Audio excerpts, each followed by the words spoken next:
there may have been a moment of doubt, but the Nats were destined for a win. Splitting the dirt, the game's over. You have to be careful right now if you're Simone. There it is. Ball gets away. Here comes Zimmerman. Nationals win.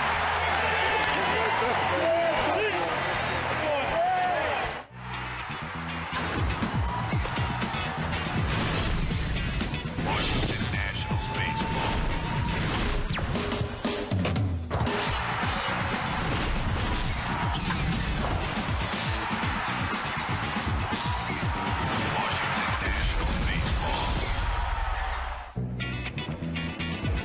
Beautiful night at the ballpark. It's the Reds and the Nats. Game 2 of this 4-game weekend series. Burger King, the proud sponsor of opening week baseball.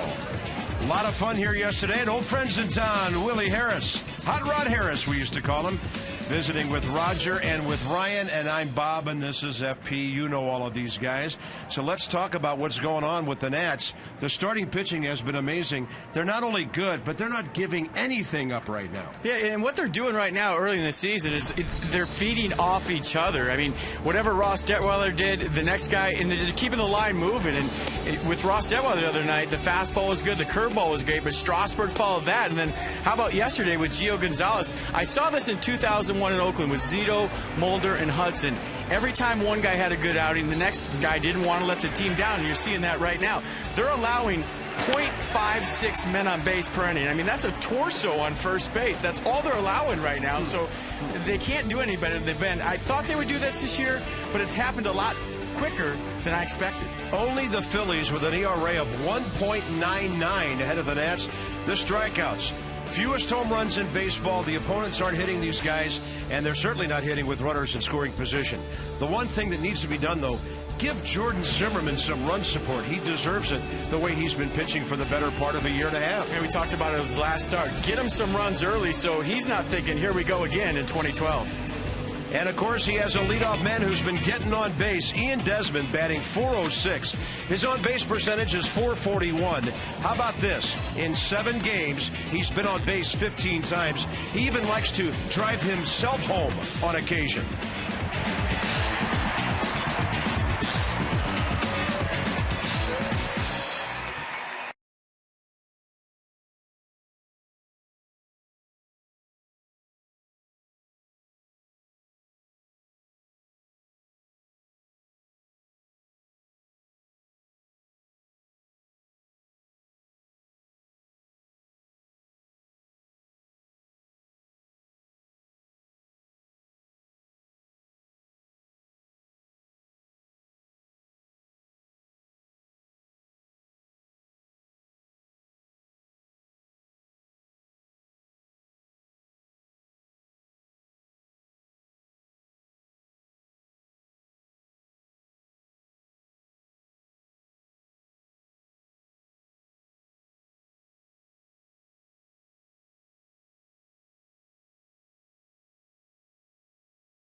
To you by Jeep.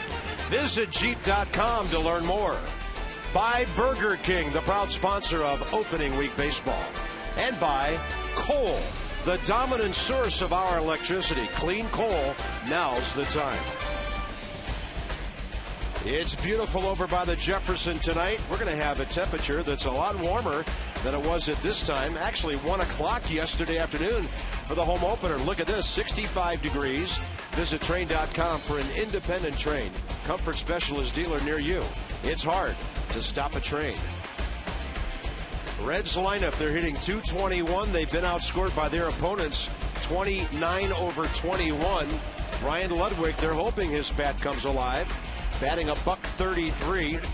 Got the game tied in the 9th inning yesterday with that 2-run single right down the third base side. Here's Jordan Zimmerman, 1-0 career, .270 ERA in 2 career starts against Cincinnati. Last time out took the loss in Sunday's 4-3 setback in Chicago. Pitched 7 innings of 6-hit ball. Allowed 2 runs. 1 of them was earned. He struck out 4 and walked nobody. So fastball, slider, curveball change is what the Reds hitters will see from Jordan Zimmerman tonight. And we're underway at 7:06 Eastern. The Reds are 3-4. And the Nats have won 3 straight. They're 5-2. That ball drilled to right. Here comes Worth, stalking the baseball for the first out. Jason Worth loves to play shallow against right-handed batters and take away base hits. And to me, the sign of a good defender is you're ready to play the game from the first pitch. A lot of times you'll be out there caught flat-footed early in the baseball game, but not the case with Jason Worth. Ready for the ball, got a great jump, and played him perfect. That's not an easy play right out of the gate. And Drew Stubbs now batting under 160 with that out. Here's Wilson Valdez, the shortstop tonight. Zach Cozart sitting against Zimmerman, and Valdez has helped the Reds. He's 4 for 10 with an RBI.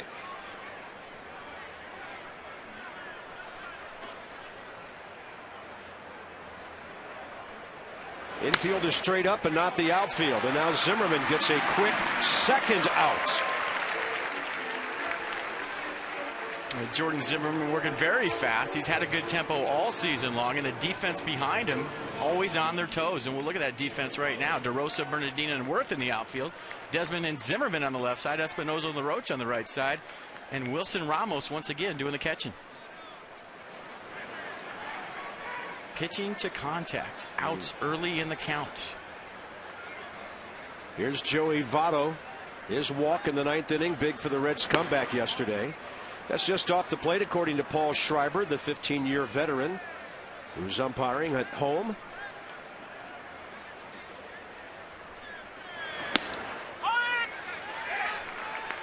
And we touched on it a little bit in the open tonight. And when you have a staff like the Nats have assembled, somebody goes out there and deals, and you're the guy on deck, you're the guy the next day, you don't want to let your team down, and you want to show everybody else that you can do what he just did and keep that line moving, pass the baton to the next guy. I've been on some pretty good staffs, and teams with some pretty good staffs, and it's almost like you want to top the next guy. That 1-1 pitch was a really good-looking backdoor breaking ball. Zimmerman did not get the call. And now he goes 3-1 on Joey Votto. Votto's off to a 7 for 24 start with a homer and 4 RBIs. Can't just groove one to this guy on 3-1. That's a quality strike running to the outer half. Good fastball in the outer half. Great shot, guys, from the center field cam. And Wilson Ramos looking that right into the glove, just catching the corner. I think we've fallen in love with that Exmo from center field. And there's Joey Votto with a half swing and a nice play by a fan over at the outfield end of the Reds dugout.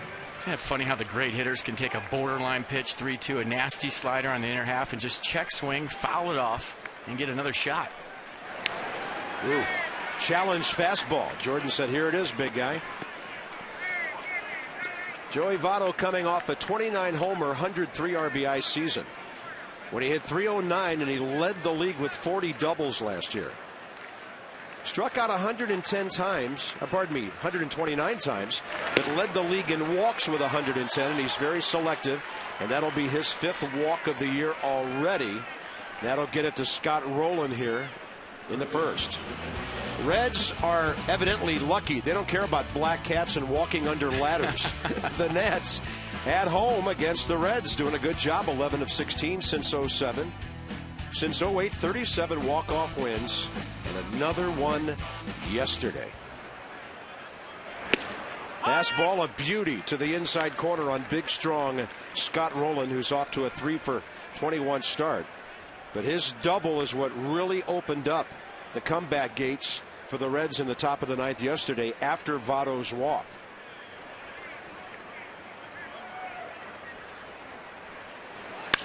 Rowland drills it to center. Roger Bernardino right there. That ball was moving around on him. And a great first inning for Zimmerman. Here comes the consummate leadoff man, Ian Desmond.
Are third in the National League in batting average, sixth in runs.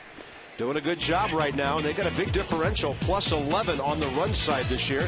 One of the reasons is Ian Desmond getting on base. See your authorized Dodge dealer. Experience a world of performance, design, and fuel efficiency. Schedule a test drive or go to Dodge.com and check out the Dodge lineup, which is powerful.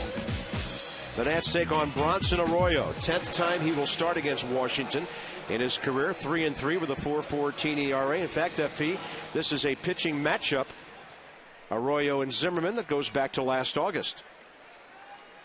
August 18th of last year, these two faced each other. Desmond, first pitch, and this one out to left center for Ryan Ludwig.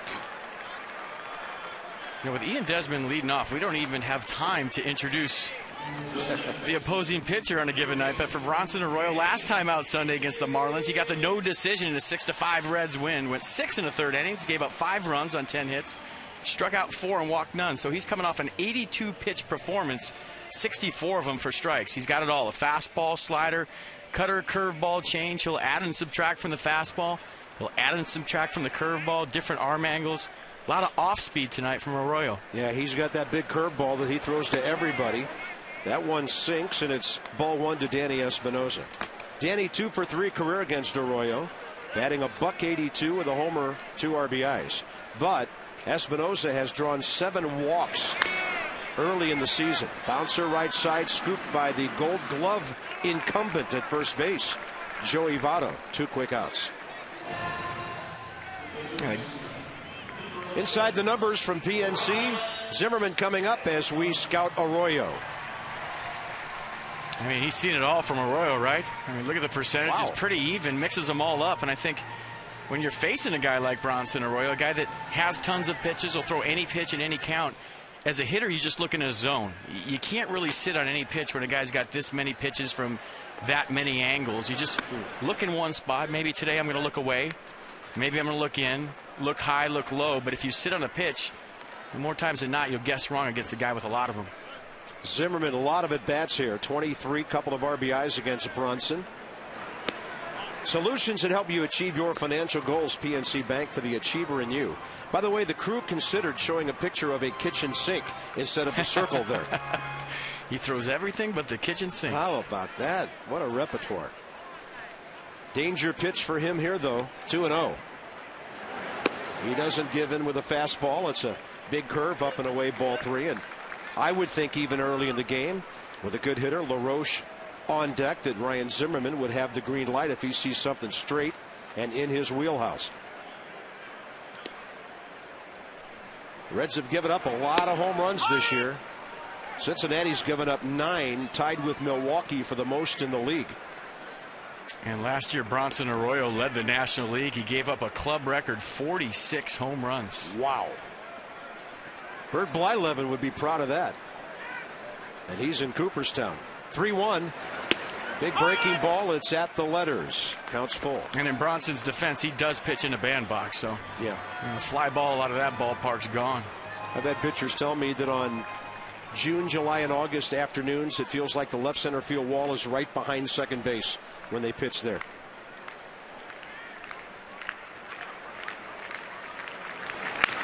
Zimmerman jammed and he breaks his bat.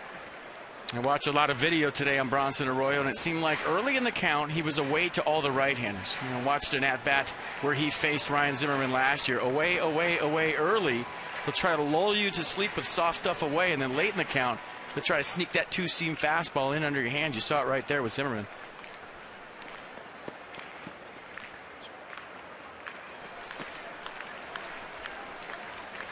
Ryan 5 for 26. We're waiting for that big 3 or 4 hit bust out game. That ball is jacked to right field, backing up Bruce to the edge of the track, and the Nats go in order. Both pitchers through the first without giving up a base hit.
And it was a big hit, too. It started a rally. You look at the smile right there, and I'd be smiling, too, if I had a curveball like that and a fastball like that. So for Gio, what a great home debut, soaking it all in, and he didn't care that he didn't get the win yesterday. First guy out of the dugout to meet Ryan Zimmerman after he scored on a wild pitch. He couldn't have started any better at home for Gio Gonzalez. Jay Bruce goes up hacking. I'm glad Gio did not miss first base while he was smiling at the dugout on that hit. That is W-type pitching. Didn't get one yesterday, but there will be days when maybe he doesn't pitch quite as well and his teammates will get him a whole bunch of runs. Yeah, long way to go. We've been looking forward to watching those two next to each other in the dugout since we heard about the deal with Oakland during the offseason. Jordan Zimmerman's off to a good start. 14 pitches, 10 strikes. 3 out of 4 first pitch strikes in the first. And he's ahead of Jay Bruce here, followed by Ludwig and Willie Harris, top 2 for Cincinnati.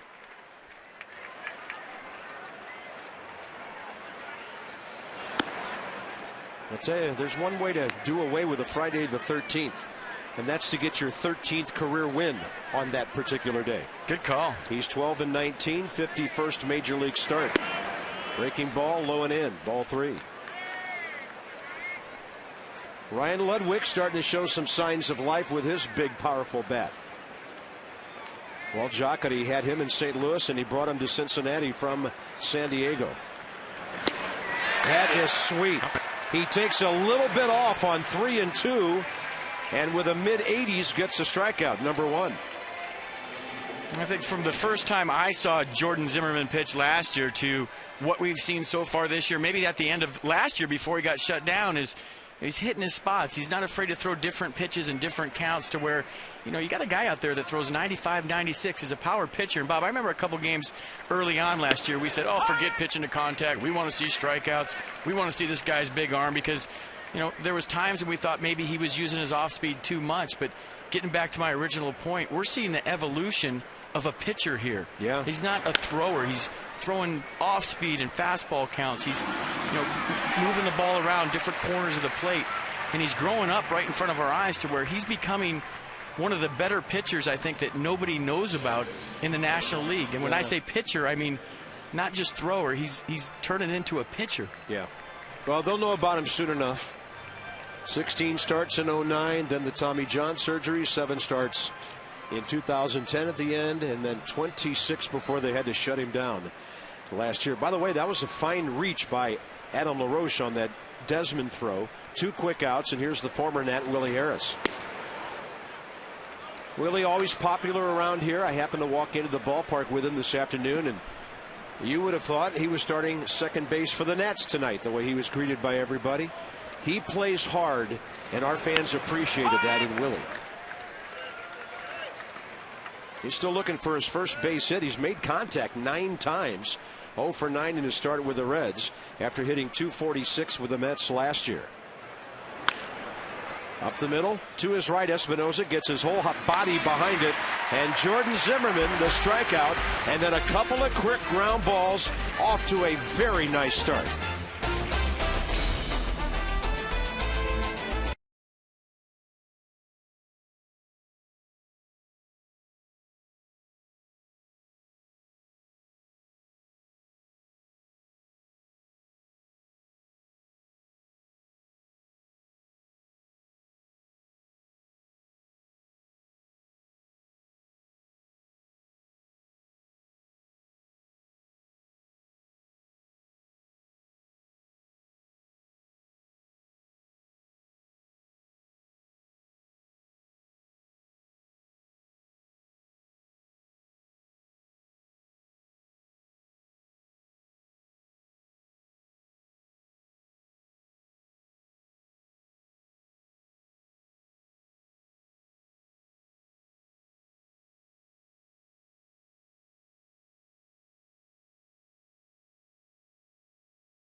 Reds defense in the first, so let's set it right now. The defense for the Reds behind Bronson Arroyo, Ludwig, Stubbs, and Bruce in the outfield. Valdez and Roland on the left side. Harrison Votto on the right side, and Ryan Hannigan doing the catching.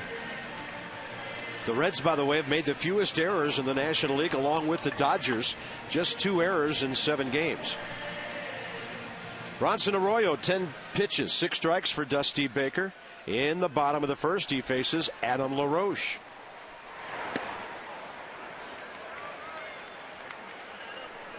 LaRoche 10 for 28. 4 career hits, a homer, and 2 ribbies against Arroyo.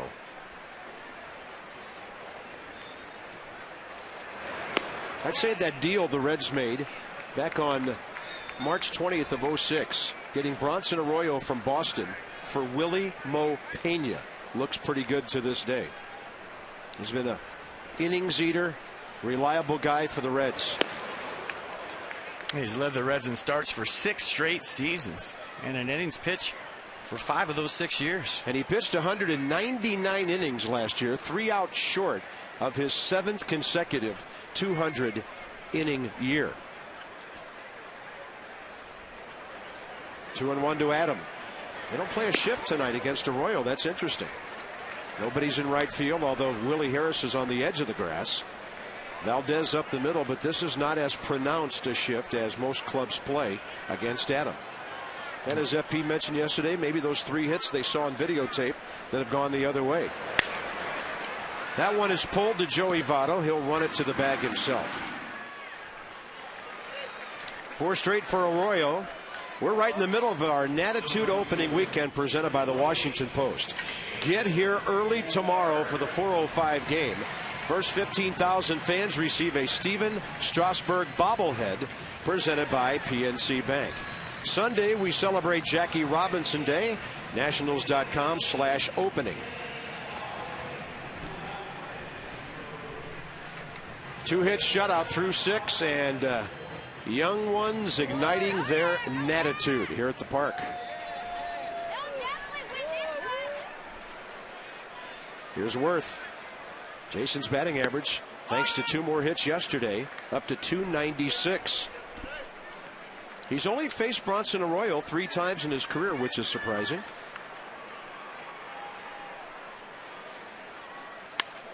Gets jammed. Votto getting under it, and he gets there, approaching the tarp. Well, Joey Votto has just become such a complete player now. Yeah, did a nice job right there. For Joey Votto, he plays right-handed hitters off the line. Look where he's playing right there. Almost straightaway second base. So he had a long way to go just to get into foul territory. Did a nice job of looking at the fence, taking his eye off the ball for a second. Felt the warning track underneath him. It's a good play. As far as we know, the best Canadian export ever to the city of Cincinnati. He's from Toronto. And now Arroyo's working on another quick inning as Mark DeRosa tries to extend things here. Mark's been getting on base with some walks. He has 4 of them. He's 1 for 13 with an RBI. Davey Johnson made a very interesting comment today talking about LaRosa or DeRosa. He said, I don't worry about guys getting off to slow starts. I know what kind of hitters they are. I know by the time they get their ABs, they're going to be just fine. And he trusts the veteran guys who have the track record that they will just get the job done eventually with the bat. He's walked his last 4 times up. Yeah. He's sitting here 3-0 right now, his first time up tonight. For some reason, 5. they do not want to pitch to Mark DeRosa. I mean, he's getting the Barry Bonds treatment. 5 straight walks for Mark DeRosa. But I was talking to him, partner, to build on what you were saying yesterday around the cage, and he said he was so locked in spring training. He felt like everything was right, and then all of a sudden you break camp and you get a little amped up for the season, and then you're going to play a little bit more than you thought you were. And the at-bats come fast and furious. You make a few outs, and all of a sudden you start pressing a little bit. But I think a good sign for Mark is that he's seeing the ball big. I mean, anytime you're walking, you're making good decisions at the plate. And he's walked his last 5 times, and I think in 3 of those at-bats, it was 3-2 counts where he fouled off a bunch of pitches to get to ball 4. Here's Roger Bernardina. And Roger, 3 for 24. Davey acknowledges that Bernardina's been hitting the ball hard. He's had a bunch of lineouts to the outfield. And, of course, you probably heard, if you were watching Nats Extra before the game, Rick Ankiel is expected back tomorrow.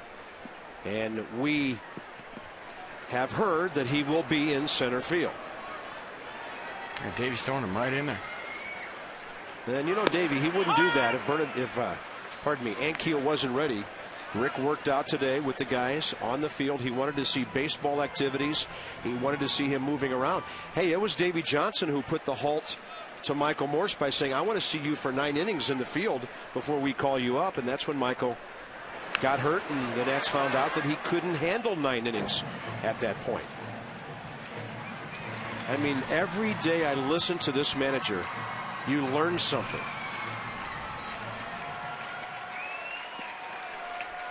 We'll talk about the Nationals pitchers working counts and getting good pitchers deep into pitch counts as the night goes on. Bernardina gets jammed. This is Wilson Valdez, the shortstop. Nats get their first base runner and strand him. chicken on the grill. How about some spring barbecue right here in our nation's capital? Those boys are taking care of business.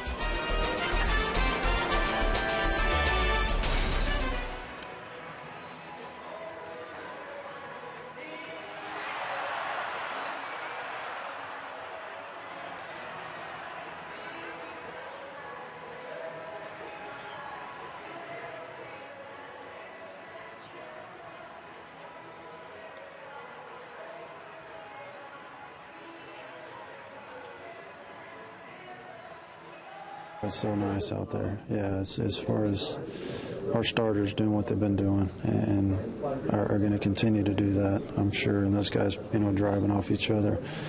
It makes it nice for the whole team. It's nice to have quick innings. It's nice to get in there and know that, hey, if we push a couple of runs across here, we've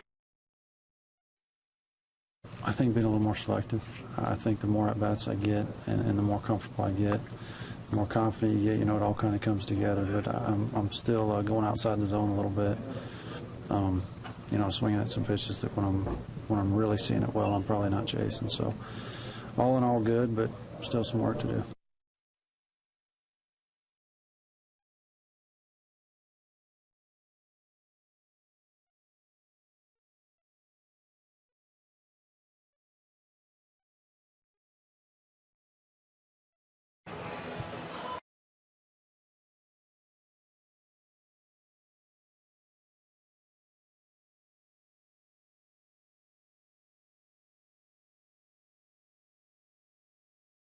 And one Nationals player that has not disappointed so far this season is Adam LaRoche, who he's actually gone against the trend of having a slow start. But the first baseman says, I still am not exactly where I want to be, and here he is on more and where he sees he needs to improve. I think being a little more selective. I think the more at-bats I get and the more comfortable I get, the more confident you get, it all kind of comes together. But I'm still going outside the zone a little bit. Swinging at some pitches that when I'm really seeing it well, I'm probably not chasing. So all in all good, but still some work to do.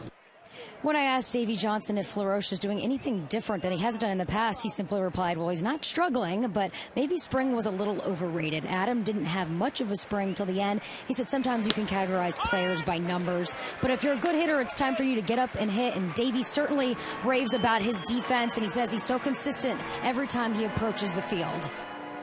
And, of course, Adam LaRoche, the ultimate talk softly and carry a big bat kind of guy. That's our AFCIA sideline report. Visit AFCIA.org, the Association for IT Pros. Yeah, we're talking about a guy that almost missed a whole year, though. Yeah, spring training was short. He was injured there. He got a bunch of at-bats in minor league camp. But don't forget about last year. What he's doing right now speaks volumes about the athlete that he is. You just don't miss as much time as Adam LaRoche missed last year.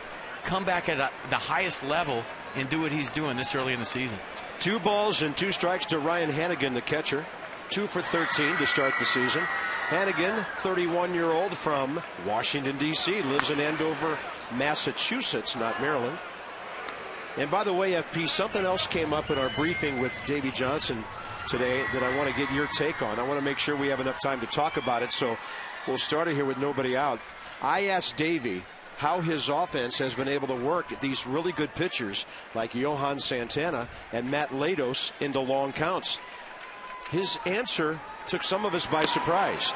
That's a swing and a foul tip. You would think you've got selective hitters who know the strike zone. He said, no, that's a misnomer. He said, we have aggressive hitters who will attack early in the count, and thus pitchers are trying to stay away from them, and that's why they're going to long counts, walking guys, and getting big pitch counts. Zimmerman will throw out Hannigan. So let's get your take on that, because it's easy to say, oh, the Nats really worked the count, but he thinks it's because his guys are aggressive. Well, you're absolutely right. Talking about Ian Desmond right there, talking with Rick Eckstein today, and he said when you go up there hacking and you can do some damage early in the count, the opposing pitcher knows that. So he's just not going to lay in a first pitch fastball thinking, okay, you're going to try to work the count right here. He's going to try to hit a corner. He might start you off with some off speed, and then by being aggressive and putting some fear in the opposition, all of a sudden you find yourself into a 2-0 count. You find yourself into more hitters' counts by being aggressive than you do by being passive. So it's not like they're going up there looking for walks. They're going up there hacking, but the guy they're facing on that given day knows that, So he's trying to be fine early in the count, and invariably you see yourself into 2-1, 3-1 counts. We've seen that with Ian. We've seen that with Danny Espinosa. So, yeah, they're working the pitchers, but they're working the right way because these guys know they can do some damage. Bronson Arroyo on a 0-2 pitch. And I was about to say, if you get this guy 0-2, don't just throw it over the plate. Bronson Arroyo has 5 career home runs, 26 RBIs, and he just became the first Cincinnati Red to get a hit tonight. He's waving off his jacket right there on a nice night here at the ballpark. And you look at the 0-2 pitch. Good pitch. He just went down and beat it. That's the best swing we've seen from anybody so far in this ball game. That ball had some tumbling action. Looked like Jordan didn't bury it like he would have liked. So the Reds have 1 walk and 1 hit their first time through the order. And here's Stubbs, who hit the ball hard into the glove of Jason Worth first time up. You see that right there with Jordan? That's pitching. First pitch slider on the black. Just he knows that Stubbs is sitting dead red first pitch. So steal a strike with some off speed. The other thing about the Nats starters, and we talked about this yesterday with Gio Gonzalez, who pitches like he's double parked, is the rate of work by Steve McCaddy's kids. They get the ball back. They are ready to go. And a slow bouncer. He'll get the lead runner, and that's a good play. Stubbs would have been a tougher out at first than the pitcher was at second. And back to your point about tempo and how these guys are working. And don't forget to give Wilson Ramos and Jesus Flores some credit in that department, because yesterday I talked to Wilson today. I don't think Gio Gonzalez shook him off one time. And with Ross Detweiler the last outing, I don't think he shook Wilson off more than twice. So a lot of the credit has to go to the guy back there in the squad. He's putting down the right fingers, and Wilson Ramos takes a lot of pride in that. He'd rather ride a shutout than get 2 hits. First pitch swinging, Wilson Valdez. 33-year-old infielder. Montreal, Florida, White Sox, Yankees, Padres, Mariners, Royals, Dodgers, Indians, Mets, Phillies. And now he's a Red. 12th organization. And it's his 7th year in the big leagues. A guy fighting to stay alive, and he can do some things to help a ball club. When a guy like Brandon Phillips is hurt, he can play second base. Tonight he's at short.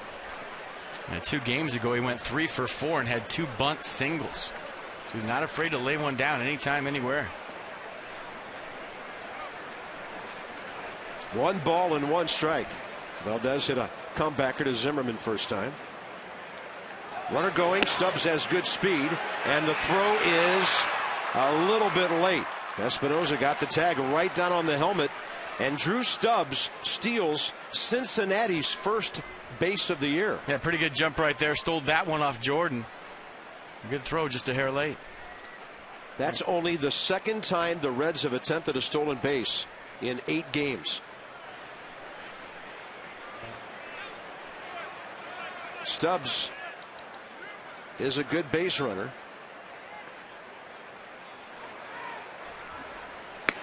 81 stolen bases now in his 3+ major league seasons. Wilson Valdez, one of the better relievers for the Philadelphia Phillies last year. Remember, he came into that extra inning game. That was awesome. Now shortstops, they can do anything. But Stubbs has himself in scoring position, and Valdez missed by about 5 feet of finding the right field line.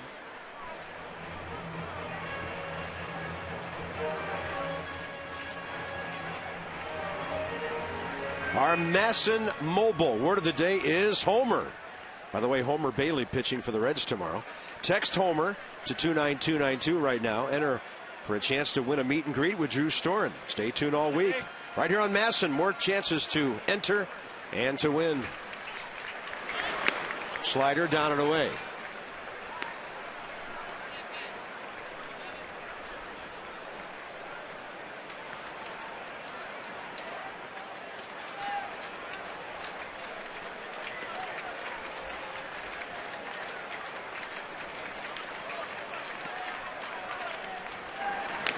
Swing and a foul. And the count stays 3-2. Zimmerman averaging right around 15 pitches per inning now. And the Reds trying to scratch out a run with the pitcher having gotten a hit. And a stolen base by Stubbs. who stole 30 bases 2 years ago and 40 last year.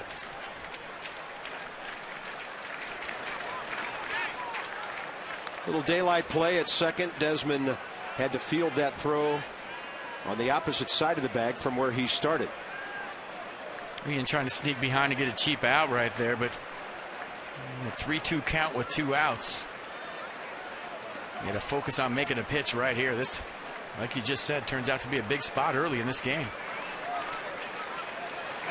And a 3-2 bounce to Zimmerman. That's important because that leaves Joey Votto in the on-deck circle. 2 stranded. Ramos and Zimmerman working beautifully tonight.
No score. We go bottom 3. Ramos, Zimmerman, and Desmond. And a reminder, as you enjoy a cold one, you can look forward to Miller Time later in tonight's game, brought to you by Miller Lite. So Jordan Zimmerman, per the other Nat starters, just like him, getting his job done. And here's his battery mate, Wilson Ramos, to lead off bottom 3. Ramos, Zimmerman, and Desmond. And don't forget that when Ramos gets on, Jordan Zimmerman is an outstanding handler of the bat and a very good bunter. And this is a good matchup for Wilson Ramos tonight. We saw his swing yesterday on the off speed going the other way hard. Big looping breaking ball, 72 miles an hour. And we talked about when you're facing a guy that has a lot of pitches, you pick a spot, pick a location. Don't so much sit on a pitch. But if you're facing a guy like Arroyo, what I would do is look for the ball up in the zone. Anything that starts low is going to break out of the zone. You want something up that you can drive. And if it starts about waist high, you know it's going to break out of the zone. And when a guy's not throwing that hard, he's not overpowering, he's trying to trick you, just simply look for the ball up out over the plate. Keep it simple. 2-1 pitch to Ramos, and Wilson can't get it. Now, FP, we've talked about this against other kinds of pitchers.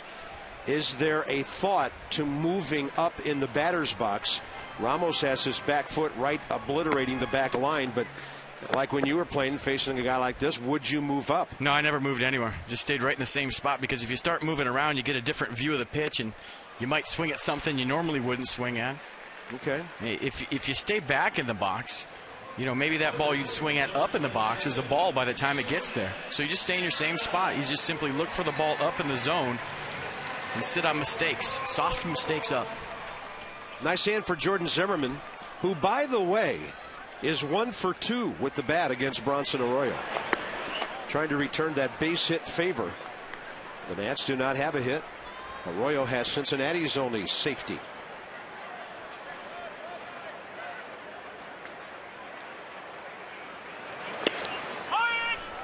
On the corner, 1-1. Zimmerman, a 185 career hitter with 5 major league RBIs.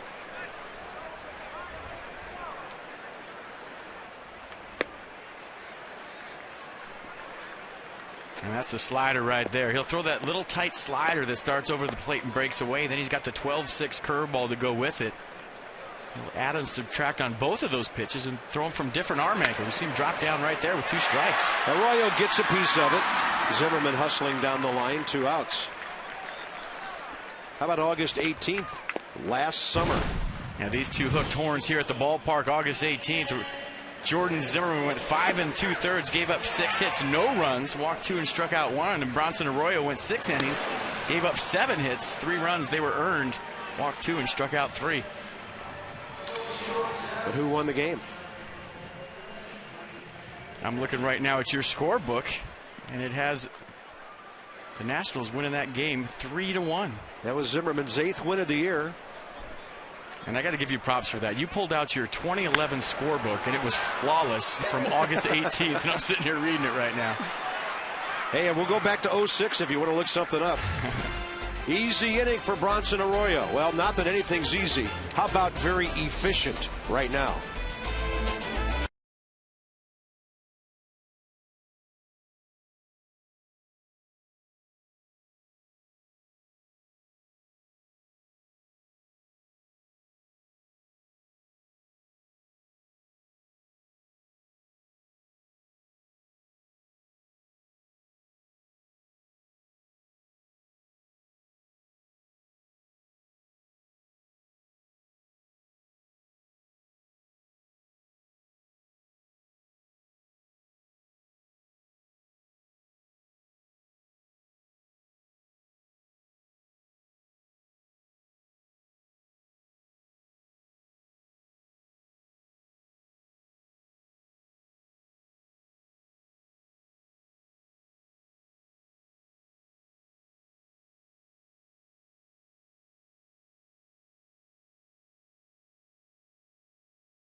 Week baseball.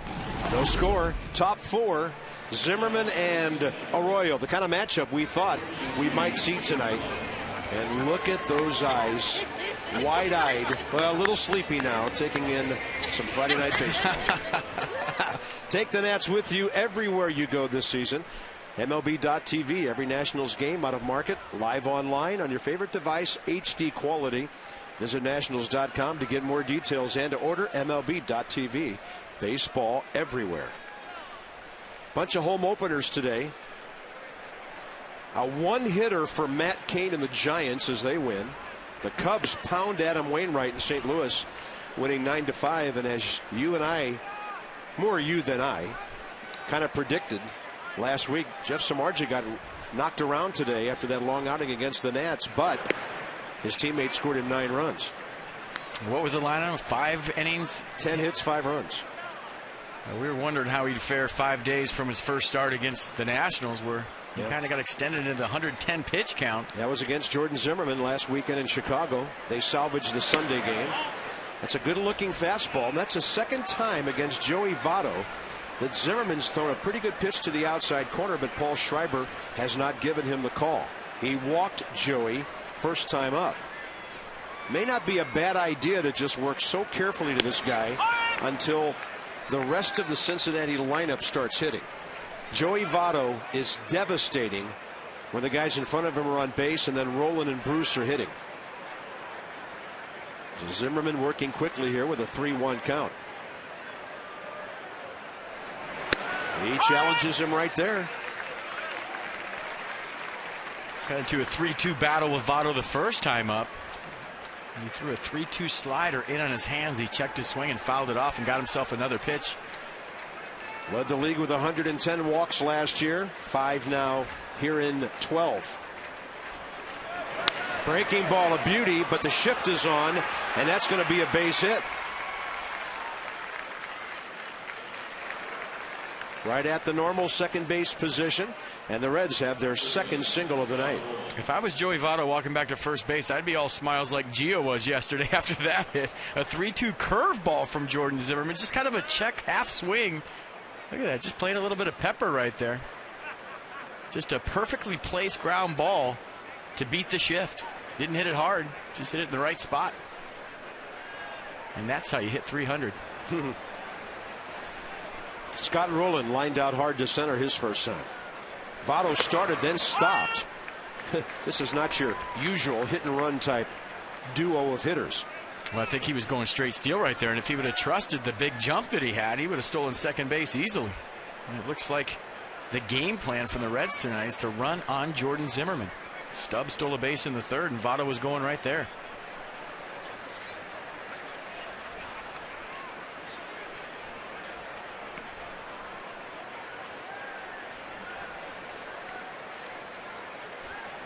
Billy Hatcher, first base coach for the Reds. Well, he was a scrapper in his time. Rowland left side, deep short Desmond. Long throw to first. Yes! And a great scoop by Adam LaRoche. That, folks, is the big leagues. You want to know the difference between A-ball, AA, AAA, and the highest level? It's right here. This is the play that's made more often than not, but look at Desmond going in the hole, and watch the backside on the in-between hop. So great play, great range, good throw, but watch the pick. Oh, my. It doesn't get any better than that at first base. Great play by Ian Desmond. Adam LaRoche with the pick, and he pointed across to his shortstop and said, I got you. Jay Bruce goes up first pitch swinging. I mean, partner, I can't tell you what a luxury that is as an infielder, just to grab the ball, throw it on the run, and to know that on the backside you have Adam LaRoche that's going to pick you up. If I get it close, it's an out. Wow. Now that's the pitch on which Zimmerman struck out Bruce first time. Swinging, a slider, and now this time he has him 0-2.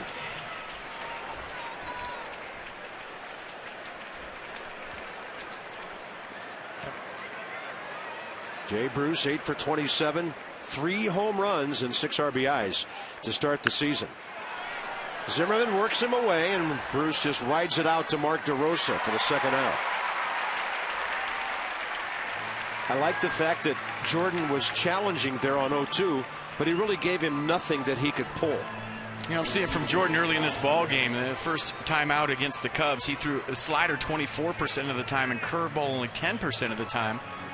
But early on in this game, I've already seen a changeup to Joey Votto, and he only threw that 1% of the time the first time out, but way more curveballs early in this game from Jordan than his first start. Next up, Ryan Ludwig.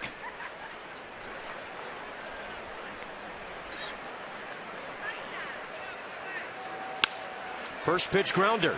Zimmerman cuts it off. Double pump on target. How about that Washington Department of Defense in the top of the 4th inning?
base. They were on the left field side yesterday. FP, reportedly, it was to keep the Presidents away from Jason Worth, or maybe vice versa. But they're back on the right field side tonight. Well, if you ain't rubbing, you ain't racing. And right now, they ain't rubbing, so that ain't a race. Tom Jefferson is 2 for 2. Meanwhile, Jordan Zimmerman 4 for 4 with scoreless innings tonight. Let's check out the other Zimmerman, Ryan at third base. I think after the day he had at third base yesterday, that play's huge. He just wanted that ball, didn't he? Kind of a rare off day for number 11 at third base. And you have those as major leaguers. You see the high fives in the dugout. And that kind of sealed the deal on whatever happened yesterday. You make that first play and you make a good one that's hit to you. You forget about that last game you had. So that was bigger than it may have seemed. And I got here early today and walking down in the tunnel watching that guy take batting practice at about 3 o'clock. Hitting in the cage by himself, working on his swing. Even when Desmond makes the last out of an inning, Scott Rowland treats Danny Espinosa like a leadoff guy. That flare out to right field for Jay Bruce. And the Nats are still without a base hit. I remember we talked about it yesterday. The first box you check, when my old manager Felipe Alou used to look at the dugout and say, there goes the no-hitter. Hasn't been checked. Haven't checked that box yet.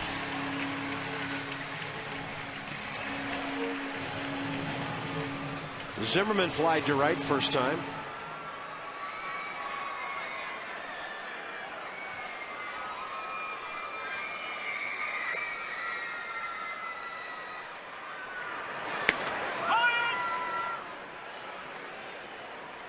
You think back to early in the season, it takes a while for you to get your swing. When you're in spring training, you're working on things. You know, so is the opposing pitcher. I mean, you'll go into a game where a guy's just working on one pitch, and that's all you'll see all day. Or, you know, you'll see maybe 2 pitches because they're working on things too. And then you break camp and get to game situation, and they're pitching out there. I mean, it's going on the back of their baseball card. They're looking for a contract. They want to win a game. So all of a sudden you break camp and get into real games, and you're seeing everything the opposing pitcher has, and not only seeing everything, but when they're at their best. And as a hitter, it takes a while to get into a groove during the season. It takes about 100 at-bats, about a month to get your rhythm going. So, well, Zimmerman with LaRoche to follow, and then in the hole, Jason Worth. He's usually up on the second top step of the dugout when he's 2 hitters away. Zimmerman, that's 2 really good takes on outside breaking balls after he didn't like the call that made it 0-2.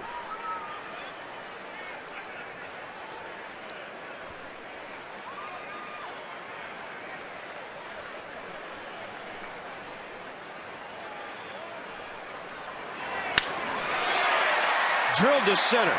Stubbs going back. It's over his head. It'll hit the wall and angle to the left. And Ryan Zimmerman has his 3rd double of the year. In honor of my old skipper, I'll say it. There goes a no-hitter. Yeah, but say it with the accent. Give us the Felipe Alou. There goes a no-hitter. Pretty good swing right there. He was here early today, working on a swing in the cage. And it's funny how the great ones, when they come early, they work on it, they're able to take it into the baseball game. So many times when you're a young player, you come here, you work, and it's difficult to take it into the baseball game. But for Ryan today, you see the results of some hard work. If the Nats score here, will you give us Felipe on there goes the shutout?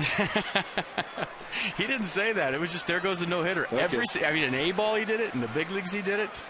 First thing he said every night, whether it was the first hitter of the game, the 10th hitter of the game, he'd turn to the whole dugout and say, there goes the no-hitter. Adam LaRoche, ground ball to first base, first time up.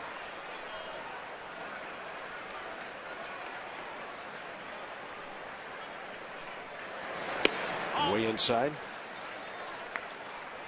Team leader in RBIs with 8.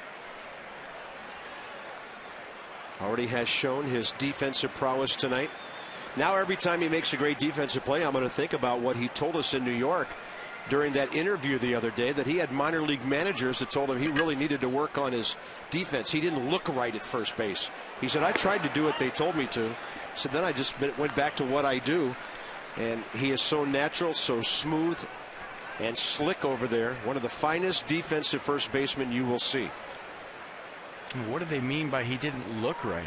That we're going to have to re-explore that at some point. And where are those guys now, and where is Adam LaRoche now? Now, the answer to that is somewhere, and the second part is in the big leagues. They're somewhere. Somewhere I don't know.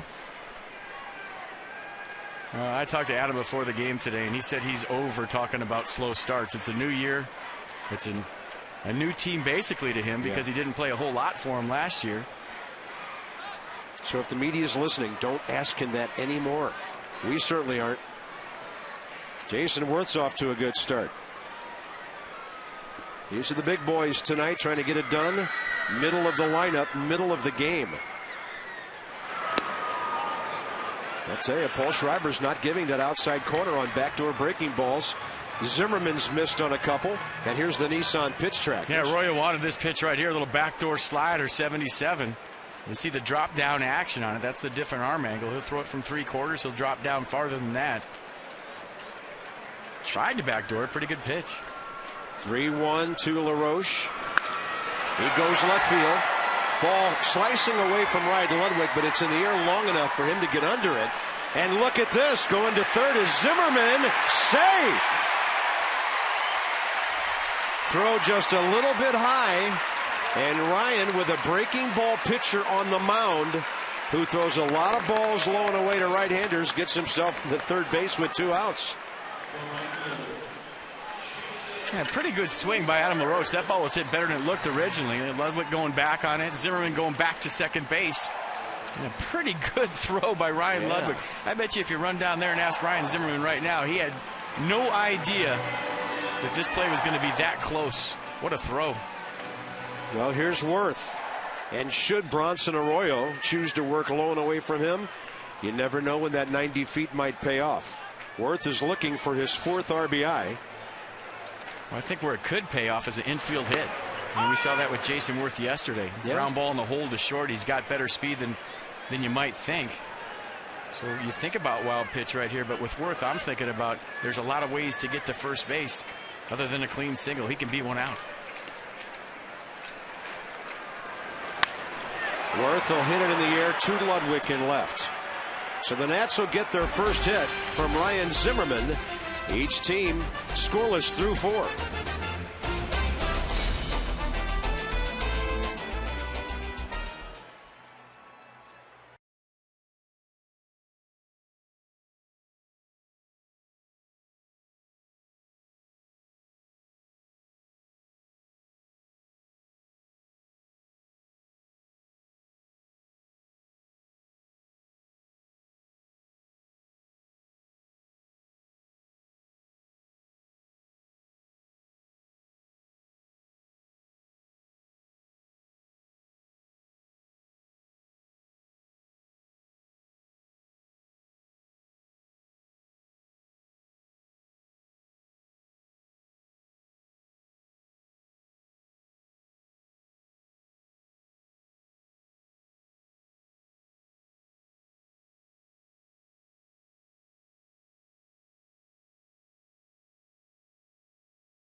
Friend in the digital age. We had that graphic in the open today. The last 3 starts, 22 strikeouts, just 4 walks. And when your staff isn't walking guys and you're standing behind them, guess what? You're ready for the baseball and you see all kinds of great plays. So Ian Desmond on his toes, Ryan Zimmerman on his toes, great play right here. Perfect throw to Adam LaRoche. So, yeah, we talk about how great the staff is and what they're doing to the opposition from a batting average wise or strikeout. But what does it do for your defense? You're pounding the strike zone. You're working quick. Your defense into it. Willie Harris. Ball 1 to start the 5th. Willie bounced out to Espinosa first time. Zimmerman threw 58 pitches. Listen to this ratio: 41 strikes, 12 first pitch strikes out of 15 hitters. So he's ahead of 3 out of every 4 hitters he faces tonight. 1-1 the count. What's going on with the fourth one is what I want to know. There are no strikes on the outside corner to left-handed batters tonight. Willie Harris, now 33 years of age. He'll drill it to the gap in left center. Willie still has good speed, and he'll easily be into second. In fact, he'll go one flap down and walk into the bag. That's his first base hit as a Cincinnati Red. Starters, look at the ERAs, the opponent's batting averages, the strikeouts. Man, what a power staff. It's been as advertised, but in my opinion, it's been better. You know, I knew they would be good. I just didn't know it would happen this fast and be this obvious. Jordan Zimmerman now faces the 8 and 9 hitters. That's Hannigan, the catcher, who tried to flirt with the first base bag there. Ryan Hannigan has one job to do right here in a scoreless game in the 5th, and that is get Willie Harris to third base with 1 out any way he can. There's a pitcher on deck who can handle the bat, as we have noted.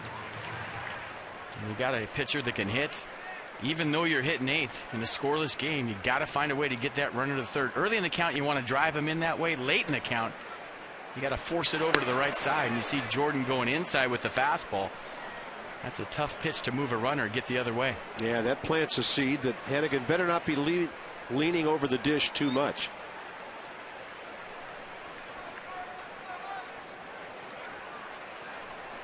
Hannigan 2 for 14 to start the season. LaRoche straight away and left, with the other outfielders around to the right side. Desmond took a look at third, throws in to first base, and Hannigan does his job on a 6-3. June 2nd, mark it down. The Braves are here, and Dierks Bentley will be at Nationals Park after the game.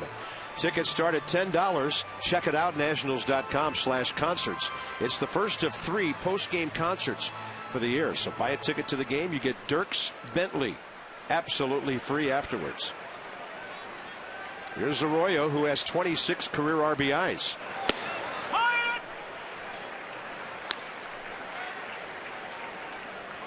Everybody playing in, and along with the infield, I'll include that guy out in right field who you can see in front of the curly W out there. Jason Worth loves to play pitchers ultra shallow to the opposite side. That ball's well hit. Bernardina going back, and what an impressive sacrifice fly for Bronson Arroyo. How about his 2 at-bats tonight? We talk all the time about helping yourself out in that 9-hole if you're a National League pitcher, but for Bronson Arroyo tonight, a solid single his first time up in the 3rd and driving in the game's first run. Right out over the plate, head down, perfect for him, barreled that ball up, and that was at least a sac fly when it went off his bat. Top of the order now, base is empty. Reds lead 1-0, and here's Drew Stubbs.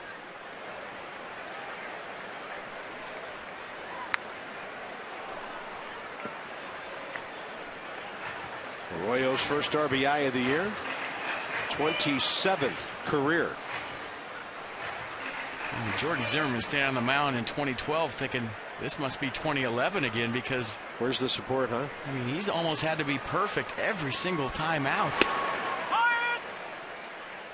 Yeah, he was in the top 10 in the league in ERA last year at 3.18 in 161 innings, and he went 8-11. He could have been 12-7 or 13-6 with any kind of run support.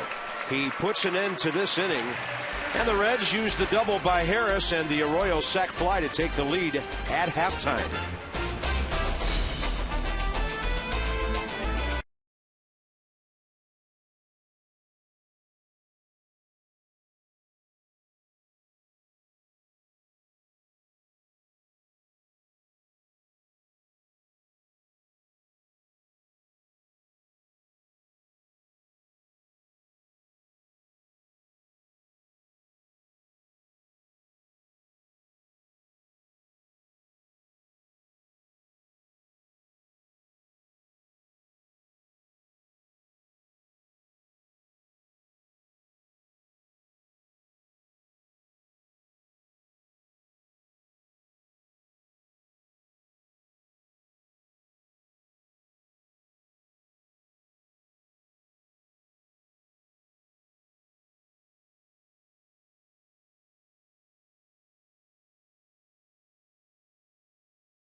Bottom of the 5th inning coming up. Nationals have been out hit 3-1 and trail Cincinnati 1-0. Bronson Arroyo having a big night, pitching well and getting a base hit sacrifice fly.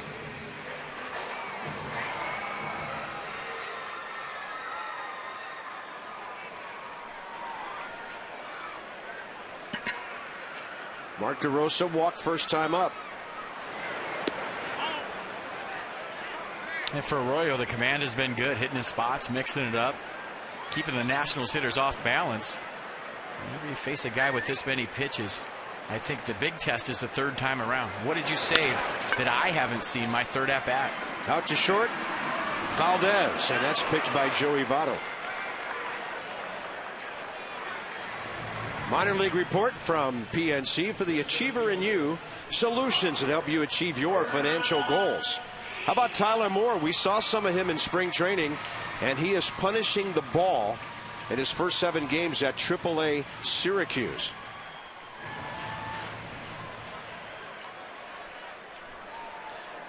Tyler Moore, 16th rounder back in 08, 4 minor league seasons, 265 with 77 home runs.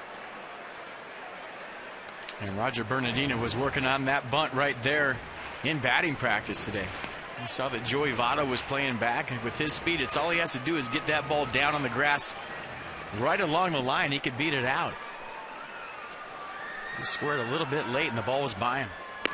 Sometimes when you're a base hit bunter, placement is more important than deception, meaning get the bat out there, do it nice and early, not too early, but early enough to where you can place the baseball, then use your speed. I always see the fast guys, sometimes they're in a big hurry to get the bunt down. They run out of there too soon. They don't get it down. Gold Glover at third base and Scott Rowland.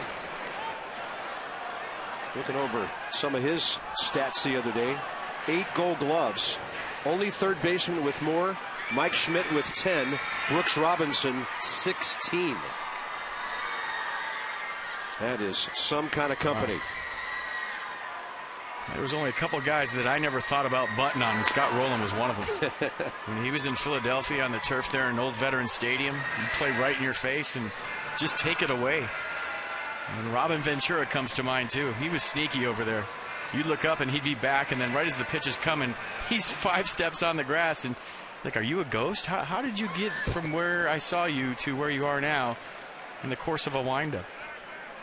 1-2 pitch. Bernardina takes it low. Base runners apply. The Nats could use some right here. They've only had 2. DeRosa's walk in the second. Zimmerman's double last inning. Ramos on deck here with 1 out, bottom 5.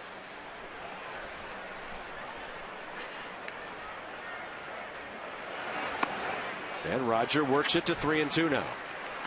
And this becomes a big pitch in this baseball game. If you can get Bernardina's speed on here in the 5th inning, you can run on Arroyo. He's above average to the plate, but with the off speed that he throws, he'll give you a chance to steal a base. That ball heading for the gap and heading for the scoreboard.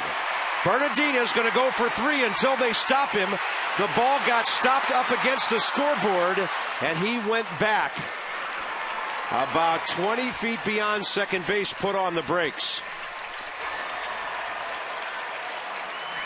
And good for Roger Bernardina. Hit the ball in the screws 3 times yesterday with nothing to show for it. Lined out a couple times, hit a deep fly ball to center field. And look at him stay on that baseball right there. On the 3-2 pitch, smoked it in the gap. And right here you're thinking he's going to go 3. And he looked up at Bo Porter and he had the stop sign on. It's a good thing he'd have been out. Nats have a runner in scoring position now for the second time.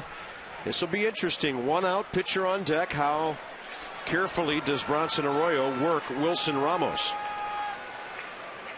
I think with 2 outs we'd know that answer, but a lot of inning left here. And a guy on deck just like Arroyo who can handle the bat, Jordan Zimmerman. And a drop down slider, first pitch. And I still like this matchup. Even though Wilson struck out his first time up, he hits that off speed well. One of the better curveball hitters on the Nationals team. Likes to let it get deep, and he can drive it the other way.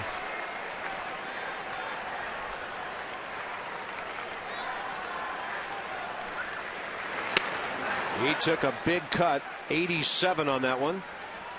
or thereabouts, and the count's even 1-1. Ramos, 1 RBI in the year. He's 5 out of 19. Jesus Flores has 3 hits. So the Nats catchers have combined for right around a 350, 360 batting average this year.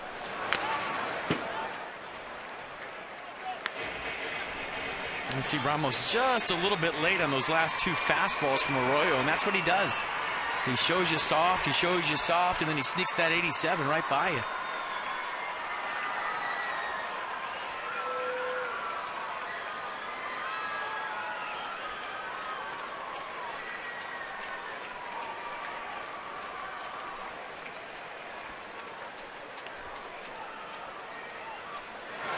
One-two, and Wilson, who struck out on a pitch a lot like that, first time up, laid off.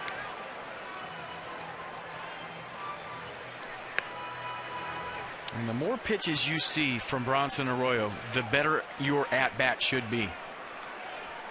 The more times you face a guy like this, the better at-bat you should have.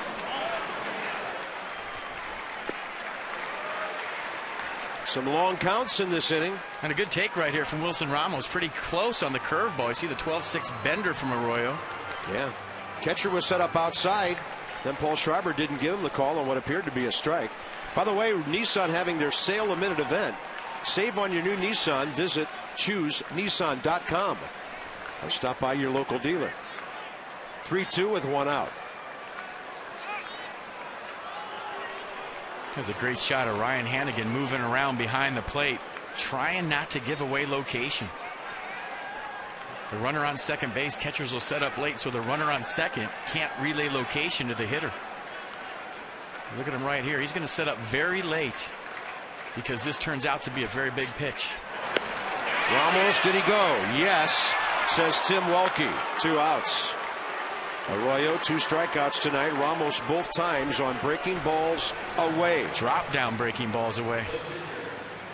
And check out the release point from Bronson Arroyo. He dropped down on the slider, and did he go? It looked like it to me, and he did. You see right there, just dropping down, kind of stepping across, and as a hitter, he's stepping right at you, then throwing sidearm. That ball is almost released behind him.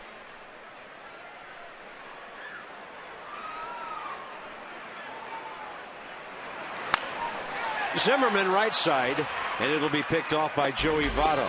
So the Nats have now stranded 3 onto the 6th inning in a 1-0 game.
Week baseball, and by AT&T, the nation's largest 4G network.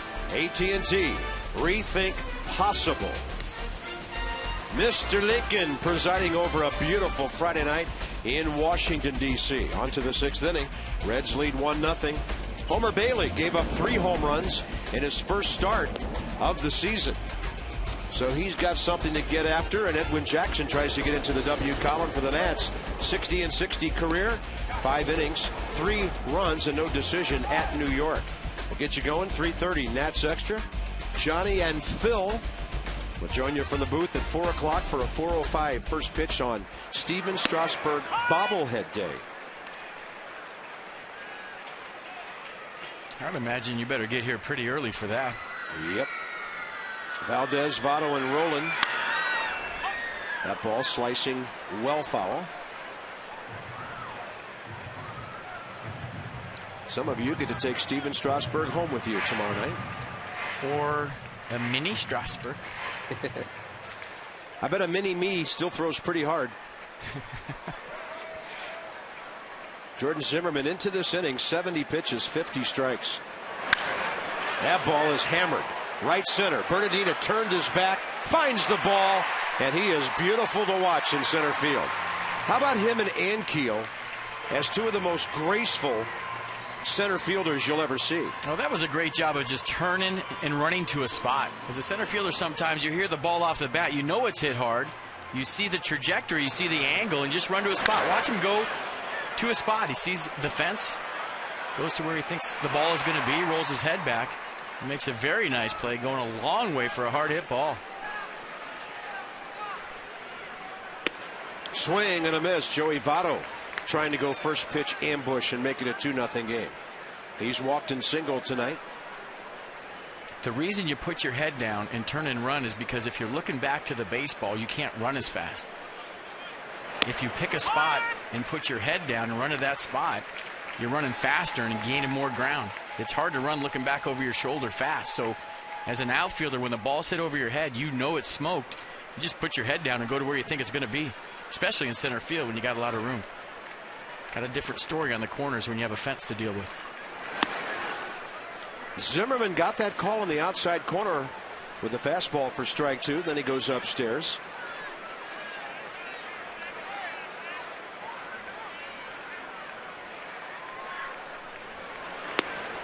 Tried to get that corner again. Counts even 2-2.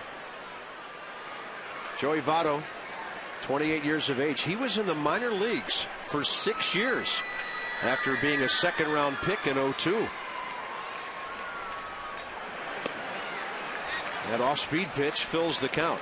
He punches manager or something? I got a guy that hits this good, be in the minor leagues for 6 years. 289 career minor league batting average with nearly 100 home runs.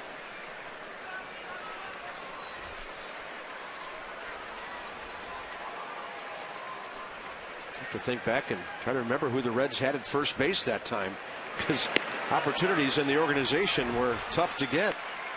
And that's only Zimmerman's second walk of the night, both to the same man. So Roland is the hitter. Cincinnati Reds box score. Nats held them to 2 runs on 5 hits yesterday, 1 run on 3 hits tonight. And the hitting star really is the guy in the number 9 hole, Bronson Arroyo, with the base hit and then the sac fly after Hannigan moved over Willie Harris, who had doubled last inning. He's been the star period on the mound and at the plate.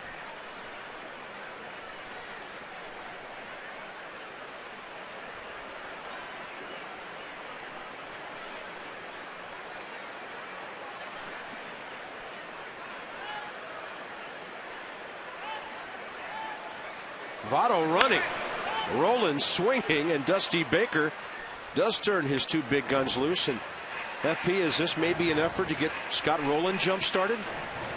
That's a good point. It was definitely a hit and run. Normally you don't do that with your 4-hole hitter, but that pitch was inside. He tried to pull his hands inside, hit it to the right side on the ground. So some action here in the 6th from Dusty Baker. Yeah, Rolen off to a 3-for-23 start. And I used to like that as a hitter when I was struggling. Give me that hit and run. It takes all the mystery out of it. He's going to bump one right side. Espinosa, that's a double play. Joey Votto didn't really know how far to go.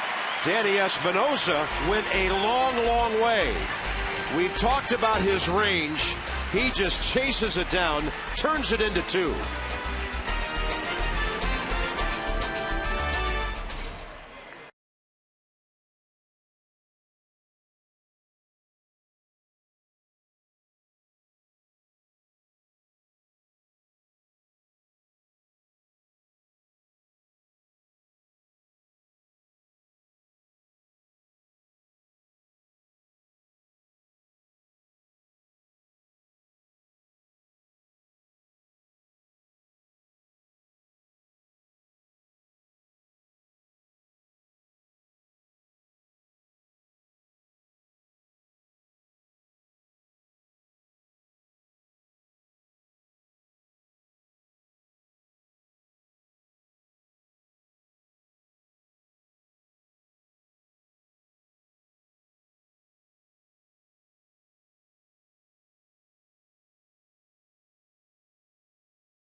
Nationals Park. Dandy pitching matchup tonight. FP, how tough is that play for a base runner? It's very tough because you're looking at the flight of the ball and you're thinking about getting to second base, so you kind of get caught in no man's land. Tough read for Joey Votto. Great play by Danny Espinosa. The best part about it was how quick he got rid of the baseball. But you see Votto right there. If that ball drops, he's got to get to second. So he's thinking, I got to be in a spot to get to second base to advance. But the clean-shaven Danny Espinosa. Maybe a little quicker. A little bit quicker getting to that baseball. Yeah. He took about 5 years off with that buzz job. He looks like a little kid. Here's Desmond. 2 fly balls tonight. So far this season, it's kind of been, regarding getting on base, as Ian goes, so goes the Nats offense. So getting aboard here would be huge as the ball game's starting to get late. Desmond out of play, right side. 5 multiple hit games for Ian Desmond so far this year. That's tied with David Freese, Matt Kemp for the league lead. Zimmerman's double and Roger Bernardina's 2-bagger in the 5th. The only Nats offense other than the DeRosa walk, and Tom Gorzolani warms up. Zimmerman's at 81 pitches through 6.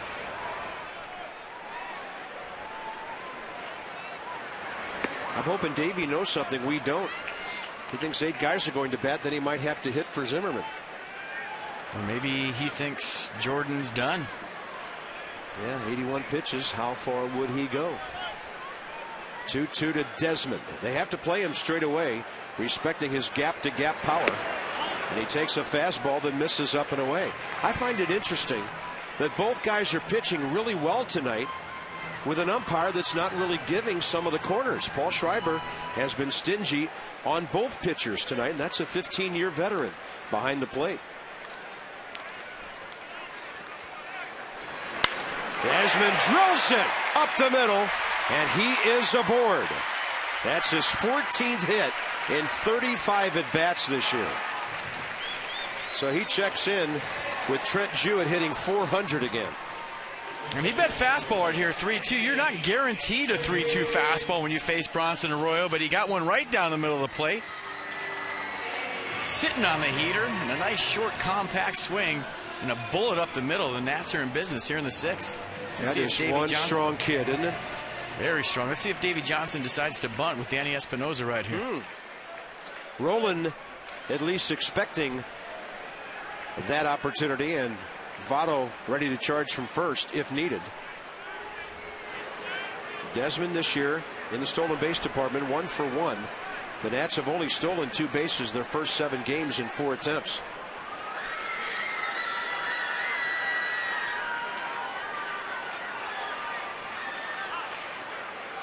And Dusty Baker doing a little homework right there, calling a throw over for Bronson Arroyo. A couple guys watching Ian Desmond at first to see if he flinches. A couple coaches watching Danny Espinosa to see if he squares. He squared around late. And that was for more of a hit than a sacrifice. I would, safe to say Danny Espinosa did that on his own. When you get the sacrifice bunt, you square around early, you get the bat out there, you lay it down. But Danny scored late, and I like the idea. Nats down by a run. The hits are even at 3. Bottom of the 6th.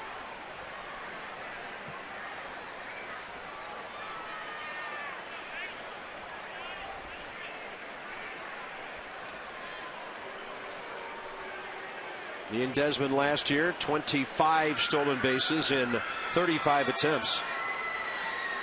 So he's got 44 career. He makes it 3 out of every 4 times. The really great base stealers are usually 80% or more. Espinosa lays down a beauty. That was more of a sacrifice type approach. 1-3, and the tying run at second base. Zimmerman and LaRoche coming up. Man, nice job right there by Danny Espinosa. See the difference between the first 2? He squared around early on this one. Look where his head is. For you kids at home, that's how you bunt. Get your head right down there by the barrel, almost like you're shooting a gun with the sights. The closer your head gets to the bat, you watch the ball hit the bat, get it down nice and soft. That was perfect textbook form by Danny Espinosa. Nice job. Zimmerman 2 RBIs, LaRoche 8 on the year. Ryan hammered the ball straightaway center field for a double last time up. He's had some good cuts against Bronson Arroyo. Third time around, you've seen everything. Should have a pretty good game plan.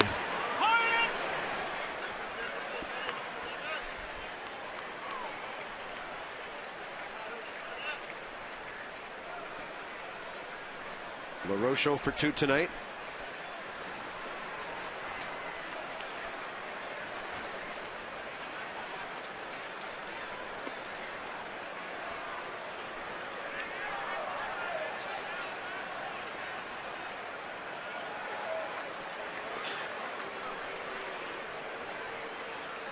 Bronson Arroyo, 293rd career start, 112 wins, loss total 105. He even has a career save. Facing the Nats for the 10th time, he has a record of 3-3.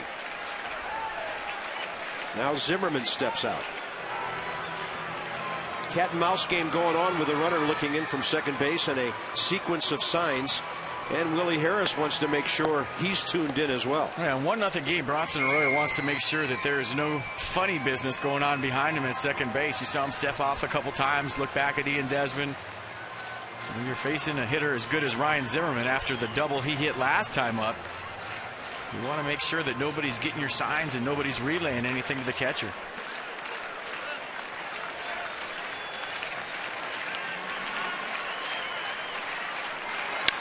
Zimmerman flies it right center. Jay Bruce the call. 2 outs. We have an AT&T fact coming your way. 2 outs, runners in scoring position. 17 runs the Nats have scored in situations just like this. Only 2 slugging ball clubs. The Tigers and Cardinals have more. That stat is surprising to me, to be honest with you. Well, the Nats have scored 28 runs this year, and 17 of them have come situations just like this. LaRoche, by the way, 4th in the league in RBIs, behind Freese, Ethier, and Kemp.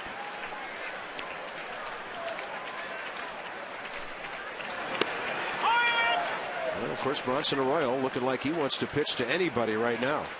Doesn't look like he's going to try to dodge the lefty to get to Jason Worth next. Well, sometimes pitchers, Bob, will do that. They'll throw a first pitch strike and make you think they're going to pitch to you. Then all of a sudden you're, okay, he's going to come get me. And that's when all the stuff comes in the dirt. Soft balls off the plate away. Near your shoulder. That's how you get a fish on. And I used to bite every single time. They throw me a first pitch strike and, oh, they're going to pitch to me. Here I go, and swing it 2 in the dirt and go back to the dugout and break my helmet.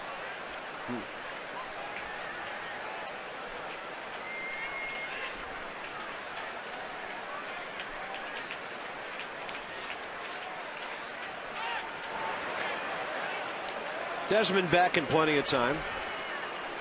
And getting back to the whole Bronson Arroyo stepping off the mound, looking at Ian Desmond, you know, I don't know what's going on, but I do know that pitchers are paranoid.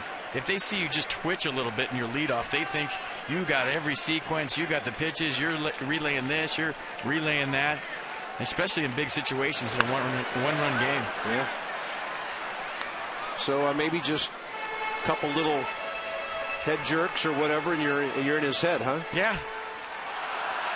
Remember Livan Hernandez? I mean, he'd step off 5-6 times a game last year with a runner on second base and turn around and look at him. He thought everybody was relaying everything all the time. How can you do that with a guy who throws 12 different pitches? Just be an octopus. 1 and 2, and that's way upstairs. In fact, Hannigan had to really reach to keep that one off the screen.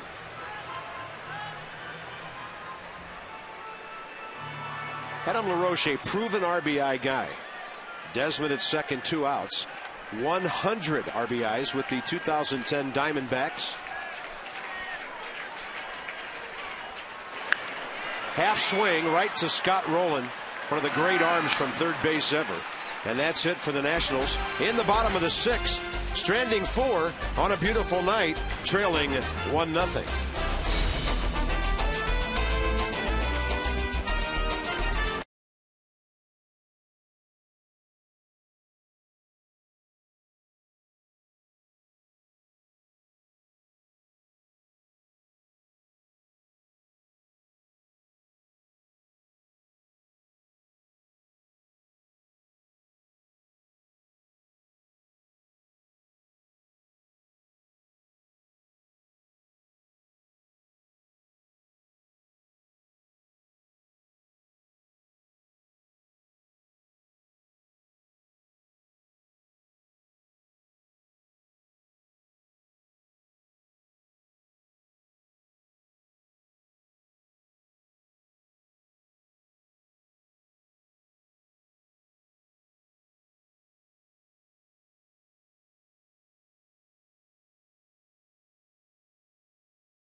Zimmerman, and Arroyo. So if you want to come and see this kind of pitching 5 times, you only have to pay for 4.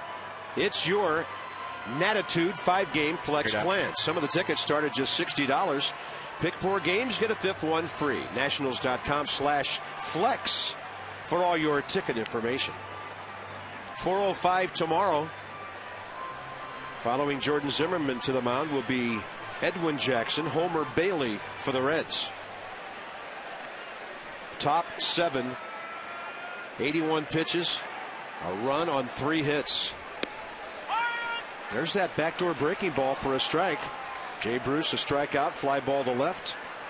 By the way, the Mets are ahead tonight at Philadelphia, 4-1. 7th inning. Jason Bay, Scott Hairston with home runs. The Mets are 4-2. The Nats a half game ahead of them at 5-2. Phillies playing a little better. They're 3-3. And the Marlins lead at home 4-2 middle innings. LaRoche makes that look ridiculously easy on a ball with a lot of top spin on it. Marlins leading Houston. And anything looks easy in Exmo. I think the feed was the best part. He got the high hop right there. The ball was hit very hard. And a perfect feed right in the middle of Jordan Zimmerman's chest on the run. And the Braves are home tonight, trailing to Milwaukee. 3-2 ball game, 4th inning. Jair Jurgens going for Atlanta tonight. Here's Ryan Ludwig. Bouncer to short. On the throw, LaRoche made a good play, and then that ground ball over to third when Zimmerman dove and denied him in the 4th inning.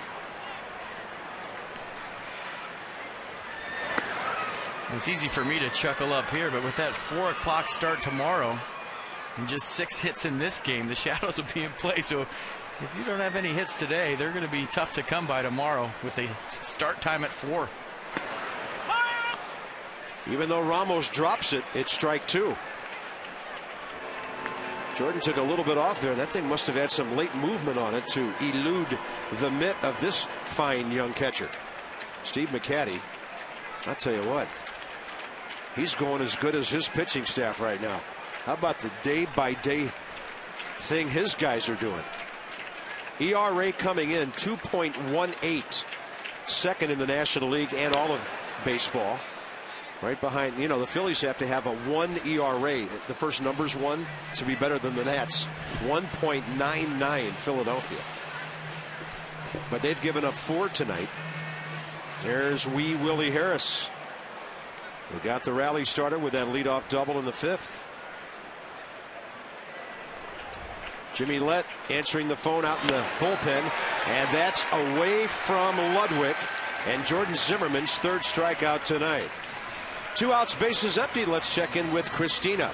Thanks, Bob. Well, you're talking about the starting rotation and how they've been performing. Davey Johnson says he never had a doubt that these guys would step up like this and perform, even though there was doubts early on in the season in spring training. But he said, you know, he really got into the detail about how important location is over speed with all the power in this rotation. He says when you can locate an above average major league fastball, then you've got a good pitch. He actually said, I don't even like the radar gun because I don't want guys looking at their speed and thinking that's where the success comes from. He's more about these pitchers going out there and being able to locate the ball, and that's where the success is. Yeah, that was funny today. He was talking about Satchel Paige, who once told Davey Johnson, my best pitch is my B pitch. And Davey said, what is that? He goes, it be where I need it to be. Talking about location. You know, throwing 95 or whatever. Major league hitters not impressed. There's Ryan Matthews. Be where I need it to be. And that one is right there. If you got pitchers that are moving the ball around, they can locate their fastball, hit their spots, and then their secondary pitches or strikes. It's going to be a rough at bat. Look at the curveball from Jordan Zimmerman right there for a strike. So all 3 have been good from number 27 tonight. That one takes a funny skip on LaRoche. And that'll be Adam LaRoche's 2nd error of the year.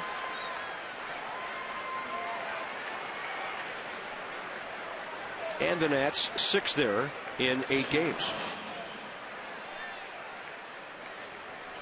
And the only easy play is the one that's already made. Partner, I take him for granted so much that I looked down and just started to mark it in my scorecard. A little tricky in-between hop right there. Kind of came up and bit him. Yeah. Here's Hannigan, the number 8 hitter.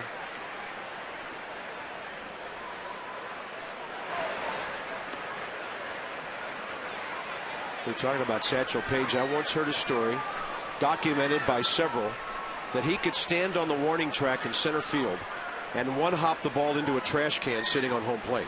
Now, on its side, of course. That's how accurate and strong his arm was. A lot of legendary stories about that great Negro League star who then later pitched many years in the big leagues. Maybe gave us the great advice of all time. Don't look back, somebody might be gaining on you. And Zimmerman ahead. Anything to keep Bronson Arroyo from batting here in the 7th inning. Try to go ahead and get this number 8 man. He's not on deck right now, and you have to be on deck. Yeah, it's a major league rule that there has to be an on-deck hitter. I've seen umpires stop games and say, we need an on-deck hitter. And there isn't Bronson Arroyo. Yeah. Pine tar, pipe, bat, rosin, it's all on deck. Don't it?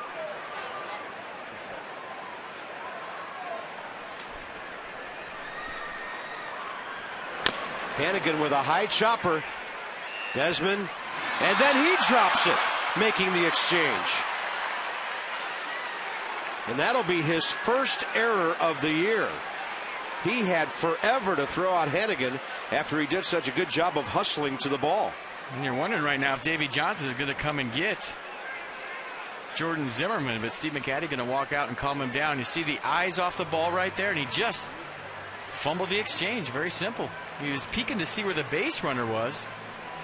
And with the catcher running, he had lots of time. Well, Bronson Arroyo will be the hitter.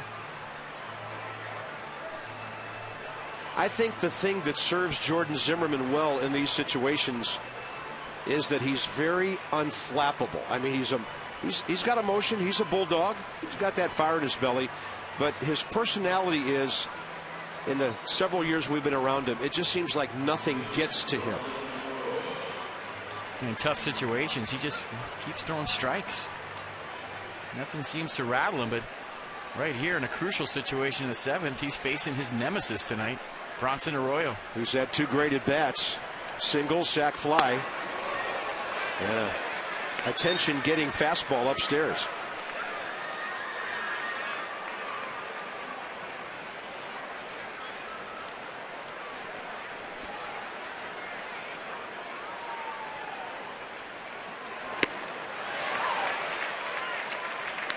.93 on that heater here in the 7th inning.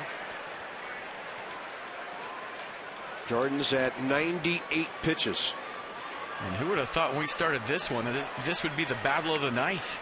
These two guys going at it. Yeah, how about that? Arroyo looking to bunt for a hit, and Zimmerman grabbing it as it just goes foul. And by the way, Zimmerman in those 7 innings at Chicago last Sunday threw only 81 pitches. Pretty good technique right here by Bronson Arroyo. When he put this ball down, I thought it was a hit. Just hit the edge of the grass right there and rolled foul. That X-Mo in center field is so sweet. I sit here and go fan mode like I'm watching at home on TV. I'm watching his eyes. I'm watching where the ball is going. See the rotation, the fastball. That is some good stuff, guys. And a 1-2. Ground ball to Desmond. How about Jordan Zimmerman?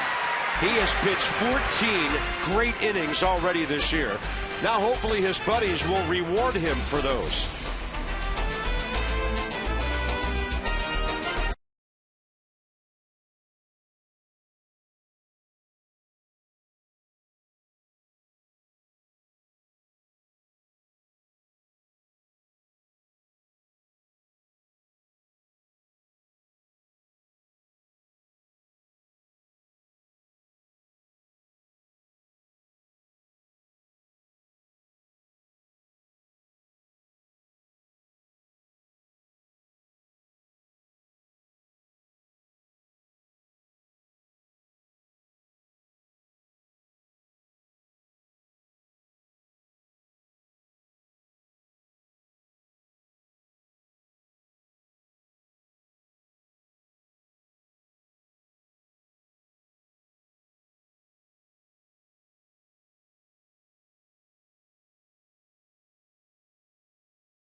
Go to Dodge.com or visit your local Dodge dealer this weekend.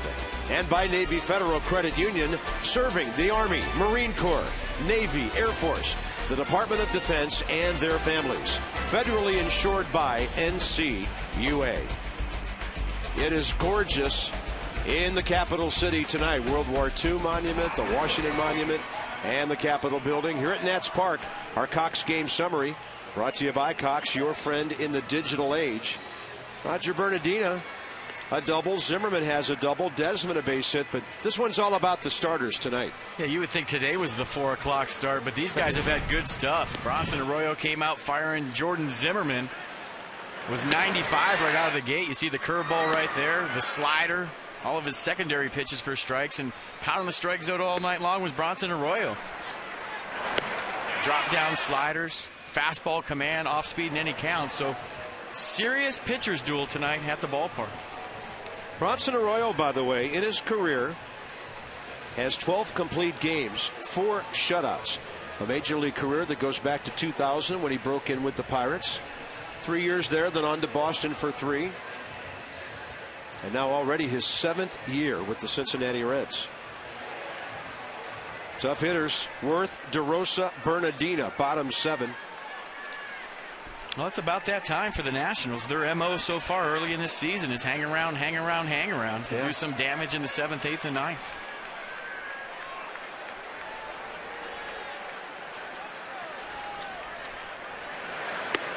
Big slow breaking ball drops in, 68 miles an hour. See, I don't know how you hit that. When that ball crossed the plate, it was in Jason Worth's eyes. There's no way to hit that. Good take there.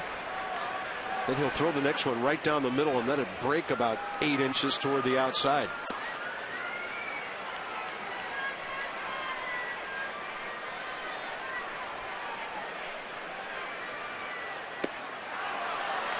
Steady diet of off-speed breaking stuff at this stage of the game. Nissan on the pitch track. And Nationals a good fastball hitting team, so when you drive to the ballpark tonight, I was wondering if all the off-speed from Bronson Arroyo would give them problems, and it has so far. He's pitching a gem. Then he goes a little harder with the breaking ball, and Worth is 0 for 3. And that's his 3rd strikeout tonight. Arroyo and Zimmerman not striking out many. And once you establish the off-speed in the strike zone, as a hitter, you pick up the rotation early, so there's no mystery there. You know what pitch it is, but you just don't know where it's going to end up. And anytime a guy throws it for a strike early in the count, you have to respect it late in the count. You can't wait around and take it, because it might be a strike. Here's Mark DeRosa. But he's doing a good job, Bob, of throwing balls tonight. He's throwing strikes, or he's throwing pitches, excuse me, that appear to be strikes. You go to swing at it, it's not there. Just to show the fastball, he started DeRosa off away.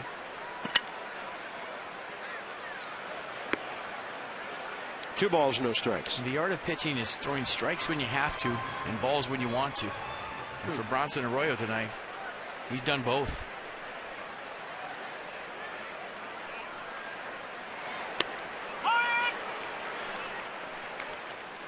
Only 1 walk, and that was DeRosa back in the 2nd.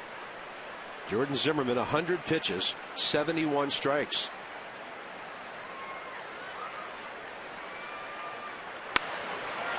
Jordan Zimmerman's 1.29 ERA is going to go down.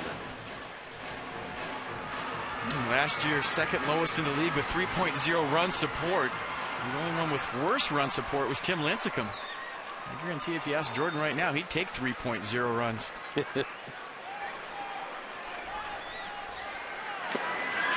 DeRosa. He's gone.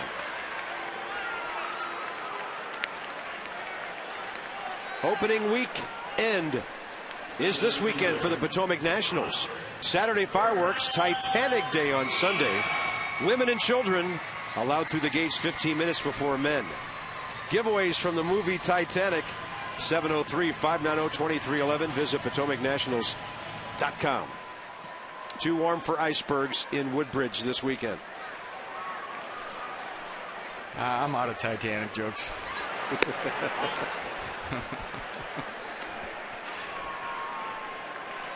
Bernardino 1 for 2 with a double.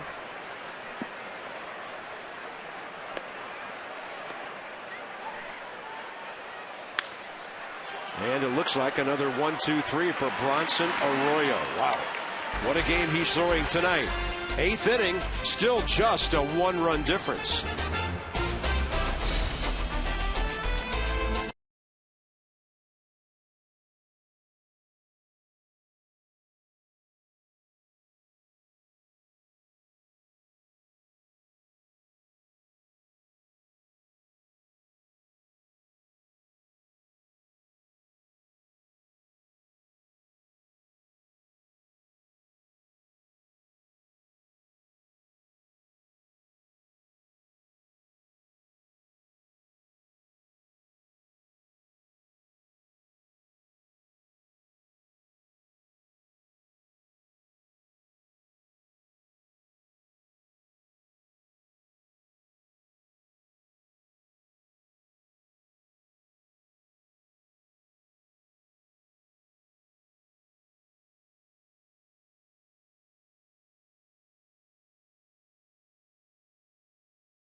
.com from the ballpark tonight. On to the 8th inning. 6 hits in the entire game.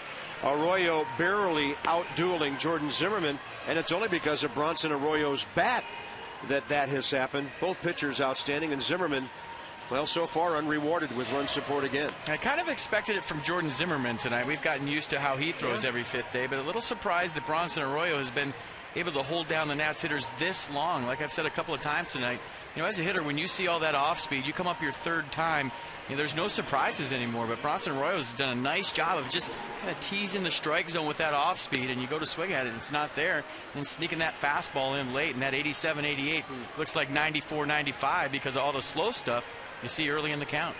And on to the bullpen now. Ryan Matthews will take over for the Nats. 7 great innings by Jordan Zimmerman tonight. Took him 19 pitches more than did the 7 innings last weekend at Wrigley Field. But I mean, just outstanding pitching by this staff. So Matthews, the 8th inning assignment, top of the order for the Reds. Stubbs, Valdez, and Votto. Goes with the fastball. Drew Stubbs has great speed, and Zimmerman will make sure he touches it so it can't come back fair.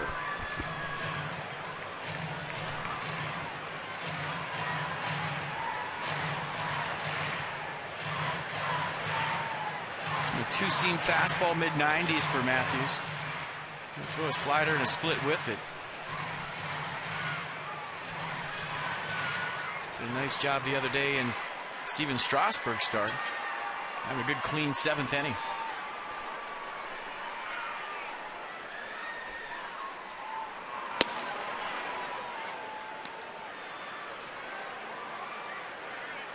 Drew Stubbs 0 for 3.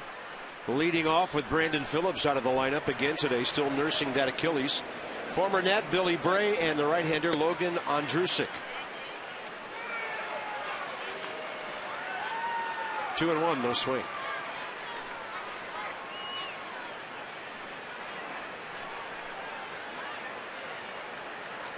Wilson Valdez before Joey Votto. One hopper. Zimmerman on the charge. Plenty of time to line it up, and he threw a handcuff low throw to Adam LaRoche. Tonight's copyrighted telecast presented by authority of the Washington Nationals and may not be reproduced or retransmitted in any form, and the accounts and descriptions of this game may not be disseminated without the expressed written consent of the Washington Nationals. Beautiful night at the ballpark, awaiting the attendance announcement, which might be in the area of 30,000. We had 40,907 here yesterday. Another good crowd tonight. Should be a big one tomorrow. 4 o'clock, Strasburg bobbleheads. 15,000 of them. That ball way inside, and Valdez had made his commitment. 0-2. Beautiful ballpark, isn't it? And check out that two-seam fastball again from Ryan Matthews. Watch this take off and watch the swing. Almost like a left-handed slider at 94 miles an hour. That's some serious run. 0-2. Then he buries it. You don't want to over-dramatize things this early in the season, but if you're going to do the things you want to do as a team, these are the kind of games that you have to snatch. When you're behind late, it's a 1-0 game. We've seen him do it a couple of times this year. You don't want to make too much of this game this early in the season, but if you're going to win and do the things you want to do, these are the games you got to win. Here comes Zimmerman again. He snatches that one, and LaRoche snatches it in foul territory. I'm telling you, Alan LaRoche is like dancing with the stars over there at first base. He doesn't care which side of the bag he needs to go to make the play. It's all about the footwork, too.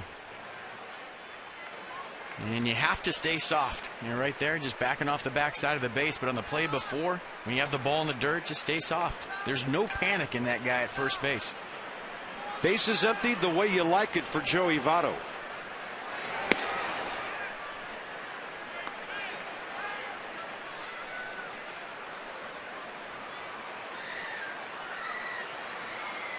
Joey Votto has never faced Ryan Matthews.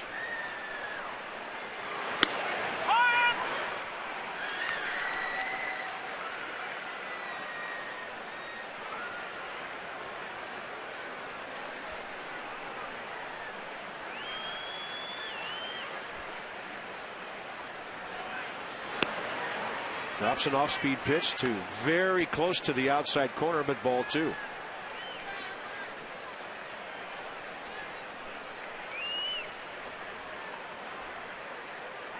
A walk in the first, single in the fourth, walk in the sixth by Votto. He came into this game with an on-base percentage of .379. He's checking his bat right now to see if he broke it. That sinker's got so much run on it right now. It ran right off the end of his bat.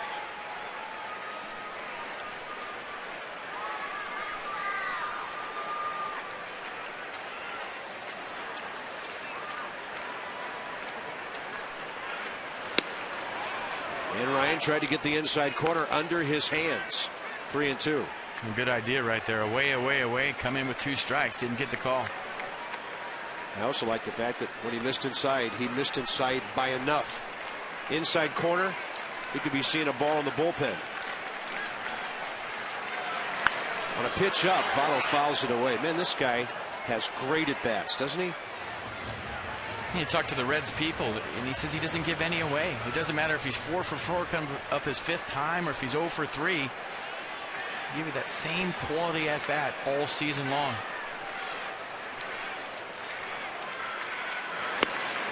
Yeah, there's that batting eye, and he's walked 3 times tonight. On base 4 times. That'll give Scott Rowland another chance here in the 8th inning. The Nats have controlled Rowland in this series. He did have the double yesterday over the bag that set up the 9th inning. He's 1 for 7. Davey Johnson will throw. Edwin Jackson for his second start. 5 innings, 4 runs, 3 earned. 4 hits, pardon me, 3 earned his first time out.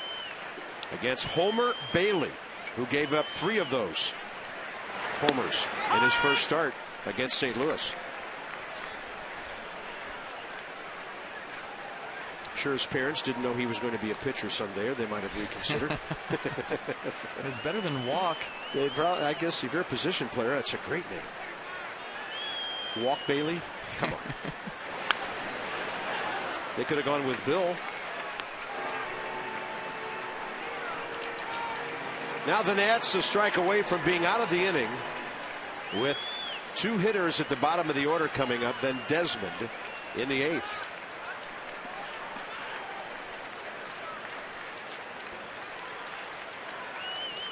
Votto short lead. Rowland reaching. Zimmerman handles all three to Espinoza. And the good pitching continues. Ryan Matthews gets a scoreless frame. Ramos, a pinch hitter. Desmond ahead.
Take the first two of this series, trying to win their fourth in a row. Like we promised you earlier, Miller time brought to you by Miller Lite, and it was walk-off time yesterday. We didn't have time to talk yesterday. I thought Ryan Zimmerman did a great job of anticipating that from third base. Got a great jump, a walking lead, just kind of rolled right into it. So looking for opportunity, took advantage of it. Yeah. And Mr. Walkoff found a different way to do it on opening day here. Finally, the Nats didn't strand a runner. They left 10 yesterday, out hitting the Reds 9-5. Wilson Ramos, 2 strikeouts. And so he doesn't want Bronson Arroyo to get him to a 2-strike count. That's why he's hacking. Arroyo, 93 pitches now, 57 strikes. One of the best games he's thrown in quite a while. He was 9-12 with a 5.07 ERA last year. It'll be interesting to see if Dusty Baker lets Bronson Arroyo face Chad Tracy. Chad Tracy on deck right now, so Davey Johnson got a secret weapon out. Hot shot, Arroyo gets it, so his bat, his glove, and by the way, he won a gold glove on the mound 2 years ago. So Chad Tracy will take on Arroyo.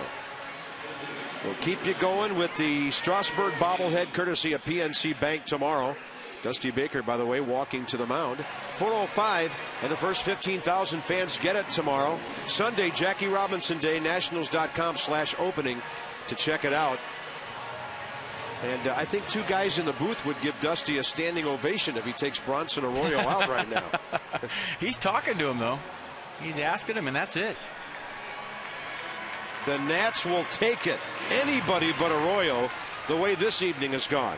The call to the bullpen, packaged by the UPS store. We love logistics. Former Nats lefty Billy Bray coming in.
Comes out of the ball game.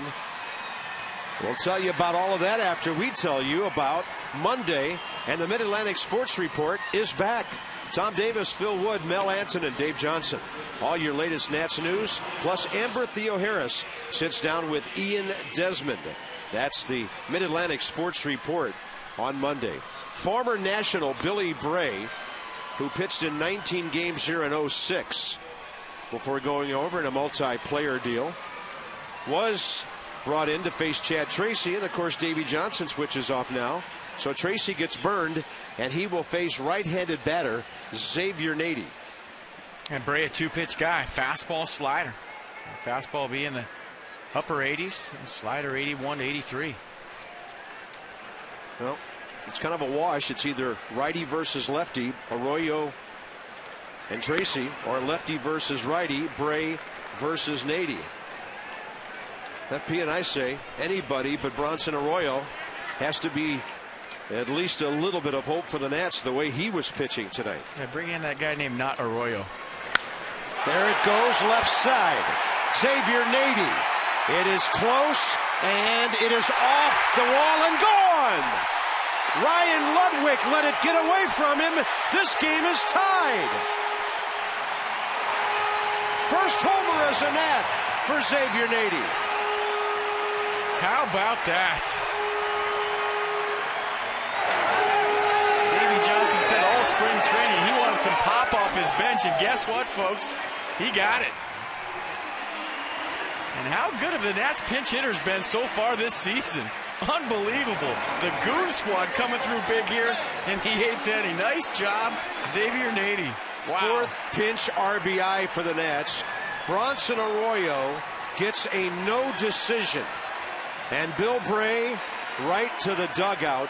Unbelievable turn of events with one swing. I'll tell you, there's some natitude in this ballpark right now. Xavier Nady, 98th career home run.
The bench gets a first pitch fastball from Bill Bray and just beats him there. Got him right there. That's some good pinch hitting right there. We talk about it all the time. You're ready to hit, and watch this. Ludwig with a great try in left field. And I thought originally he knocked it over the fence, but it looks like the ball had enough distance, hit the top of the fence. That's just some good, clean living. And I'm sure Xavier Nady went back to the dugout and said, Goon Squad won, starters nothing. And by an inch or two of leather in Ryan Ludwig's glove, the Nats have tied the game. That dugout came alive. 1-1 now, bottom 8, still only one out. Henry Rodriguez warming up. And now it's Desmond and Espinoza. Either of those guys get on. Ryan Zimmerman bats. Logan Ondrusek, 27-year-old right-hander. 66 games for the Reds last year. He had a good year. 3.23 ERA. 60 games his rookie year. in 2010. Desmond ripping on a fastball. That one's hanging up in the air. Joey Votto foul ground. 2 outs. Desmond 1 for 4 tonight. Henry Rodriguez was warming up, of course, before that home run, just as the Nats came off the field in the middle of the 8th. So the 9th inning is his, tied or ahead. And that's the way you would approach it with a closer anyway. So here's Danny Espinosa, 0 for 2 with the sacrifice, trying to get aboard so Ryan Zimmerman can bat here in the 8th inning. Yeah, closer at home because there's no save opportunity in extra innings. How about Arroyo? 94 pitches without making a mistake. And then 1 pitch by the reliever wipes out the W. It turns into a 7-inning workout.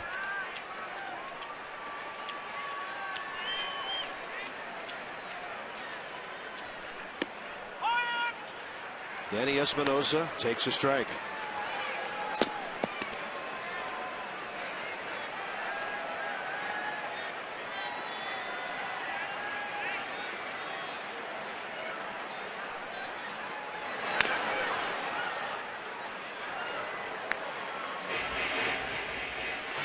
By the way, the Nationals on the year have now hit 5 home runs. Not an overwhelming total, but they've given up 1. And as we've talked about often, the way the guys are pitching, it doesn't take a whole lot of offense to win games. Nats are already 2-2 in 1-run games.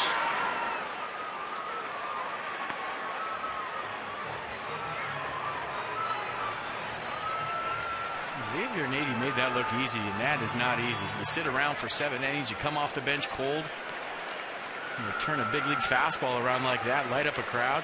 That's the hardest thing to do in baseball, pinch hit. And he just made it look simple. Xavier Nady's bat came alive in New York. He's now 5 out of 20. And how about that? How about that bench, the Goon Squad, as FP calls them? 4 pinch RBIs already in the first 8 games of the season. Espinosa with a late swing, enough to stay alive. And if he went back to the bench and said Goon Squad 1, starters nothing, I'm sure the starters said you didn't have to face Bronson Arroyo.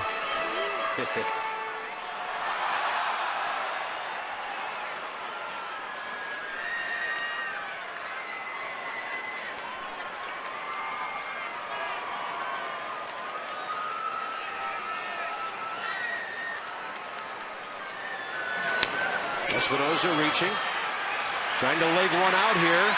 He is out on a close play as Willie Harris throws him out.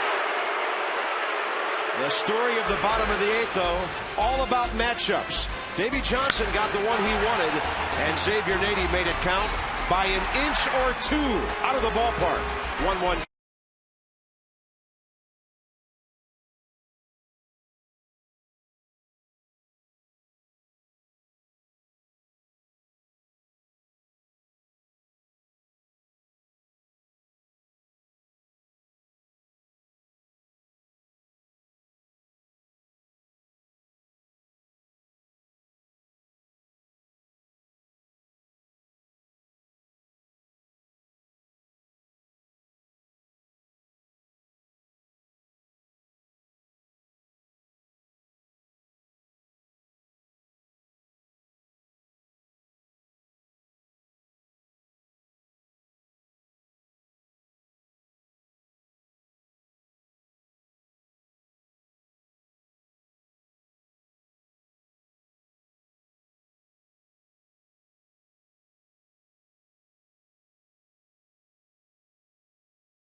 Let's start this one over the top of the ninth, tied at 1. Let's check out Danny Espinosa right here. You got to love the hustle. Putting the ball in play, smelling a hit all the way. Willie Harris with a good play. And was he out or was he safe? We looked at it a couple different angles. And I thought with the naked eye he was safe. But as we watch it again right here, Tim Welke got it right. Check out the ball in Votto's glove. Just a hair before Danny Espinosa's hand hits the base. You gotta like the hustle, though. That is bang, bang. That's the age-old thing, is sliding into first slower than running through the bag. And I used to do the same thing Danny did. I would dive into first base all the time. You feel like if you can just throw your body forward, that it's going to be faster than where your feet are. But I'd love to do a study. Everybody says it's faster to run through the base. And I always used to fight that and say, no, it's not. And if he's safe, Zimmerman comes up to bat. So here's Henry Rodriguez, top of the ninth. Bruce, Ludwig, and Harris. Two lefties around the right-hander. As always, we can tell what Henry's going to do by his first couple of pitches. That's a fastball that sails upstairs.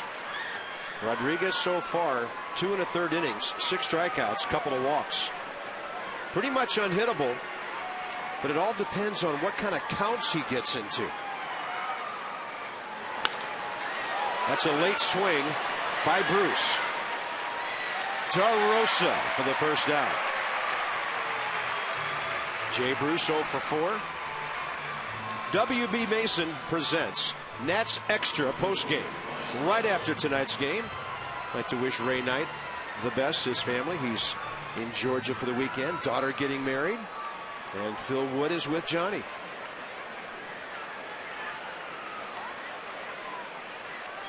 So we're going to take all that Washington area, Maryland sports knowledge between those two and come up with about 172 years of experience out there tonight. That's it? That's about it.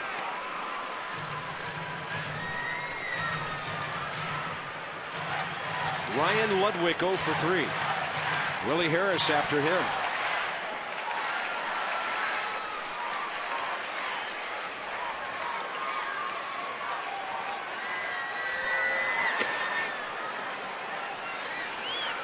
Now, we like to watch Henry Rodriguez when he gets ahead, not for the obvious reasons, but if he can throw strike one and get to that nasty slider / curveball that he throws. Now, that thing's unhittable at times, but you have to be ahead in the count to throw it. He's not going to throw that thing for a strike. It's an out pitch. Very rarely does that pitch right there end up in the strike zone, but the hitter is looking for a triple-digit fastball. You don't have a whole lot of time to decide, and he drops this on you. 85 on that sharp breaker.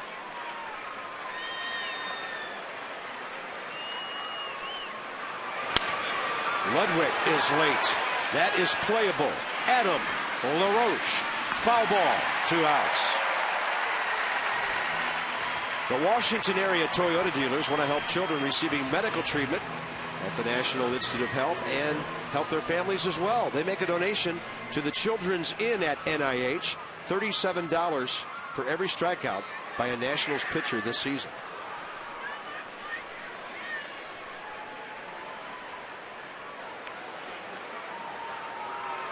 Bases empty, 2 outs. Willie Harris. Willie's had an influence on this game tonight. The former Nat has scored the Reds' only run. And Willie in his career has probably played more outfield than infield, but he made that play a few minutes ago like an everyday second baseman. Versatility is what has him in the big leagues at the age of 33. Everybody late for Rodriguez. How about that? The left-handers, 2 flies to left. The right-hander, a fly to right. And here comes Ryan Zimmerman. You know what we're thinking. Bottom of the ninth, straight ahead.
Lots of runs in late innings. How about that shot, Phil, from Xavier Nady to tie this ball game? Johnny Holliday and Phil Wood, we're set to bring you Nets extra post game coming up, but still some work to be done. Absolutely, but both starters pitched far too well to lose this game, and Xavier Nady is one of those guys that Davey Johnson talked about last year in terms of wanting guys off the bench with hair in their chest who hit the ball deep. That's just what happened. Davey Johnson talking about how strong his bench is. He needs guys like DeRosa, Nady, Tracy, all these veterans. And you heard Bob say moments ago, you know what we're thinking? Ryan Zimmerman coming up, Bob Carpenter and FP coming right back at you. All right, Johnny, thank you, and thank you, Phil. Ryan Zimmerman led off the bottom of the 10th yesterday and was hit by a pitch. Came around to score on the wild pitch. Walks as good as a hit. Zimmerman on third. FP predicted the splitter. Wild pitch, game over. What people don't know is that Davey Johnson was secretly working on that play in the backfields in Vieira in spring training because they have pulled it off a couple of times this season so far to perfection. Yeah, okay. He actually has a sign for it. All right, I'll stop.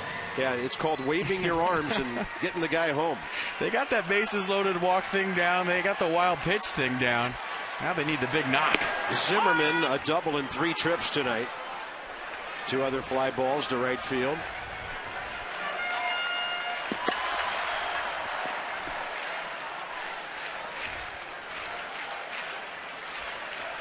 Off the full windup on Drusick. Zimmerman drills it right field and tailing into the seats.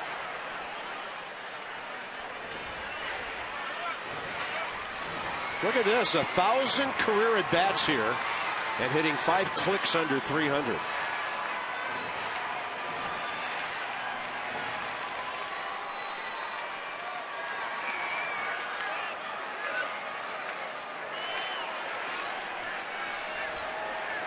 Look out.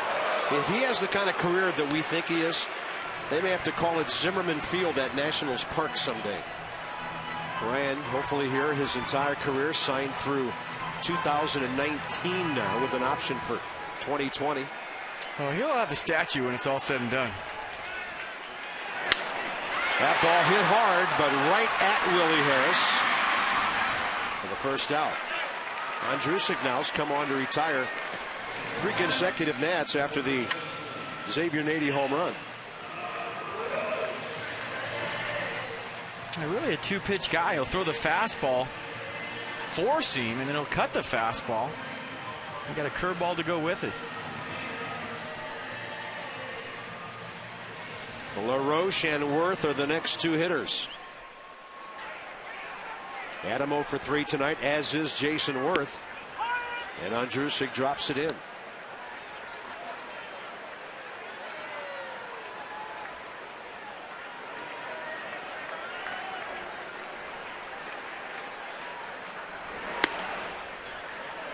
.95 on the fastball, up and away.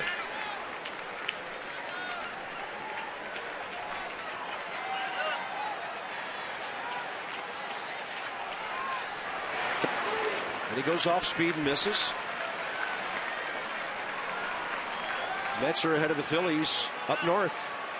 5-1, bottom 9 at Citizens Bank Park. Nets trying to win to stay ahead of New York. That's on the inside corner. Adam didn't like the call. Pretty good pitch. You just see a 95-mile-an-hour fastball. You're in a 2-1 count with count leverage. You're not thinking curveball. You have to respect the heater.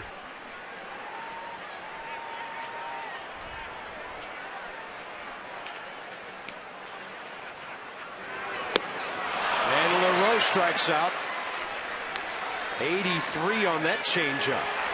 2 outs, it's up to Worth.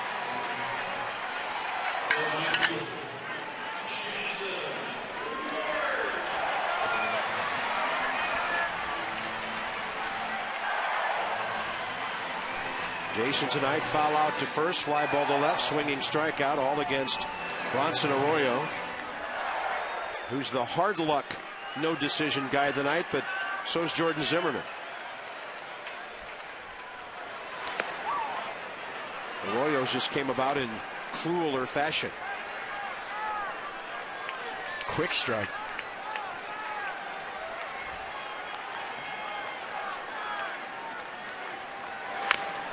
And Worth tops that fastball.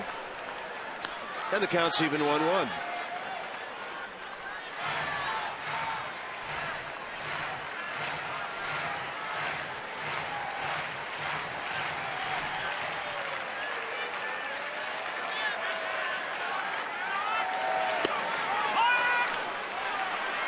Andrusic really mixing in his off-speed stuff and throwing it for strikes.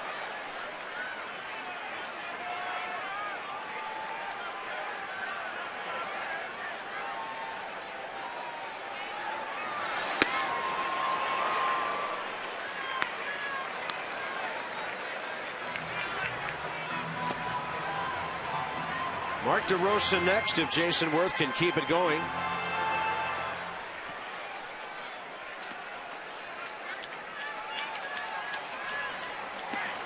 And he'll take it on 3-2 now. And if you're Jason Worth in a 3-2 count right here against a guy that throws 95, he's dropped the curveball in there a couple times on you, but you have to bet fastball. If he throws you anything else, he's got you. Dead red right down the middle. Go get it. Up the middle, base hit. Winning run aboard with 2 outs in the 9th.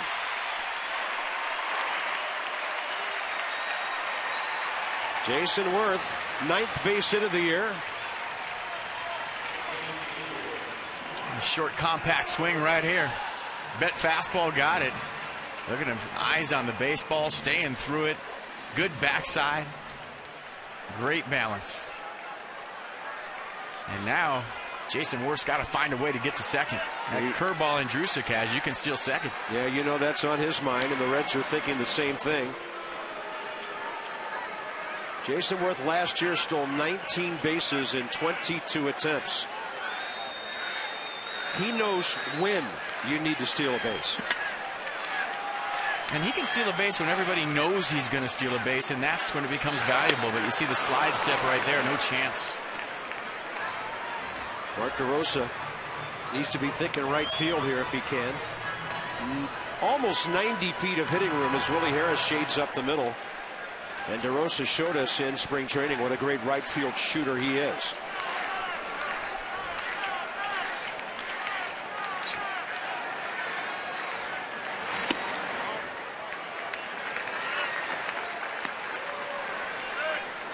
And look at the Reds defense right now. Scott Rowland at third base, playing no doubles, guarding the line. The outfield very deep to cut down their angles on balls in the gap. So you can't let a ball get down the line into the corner with a winning run at first base.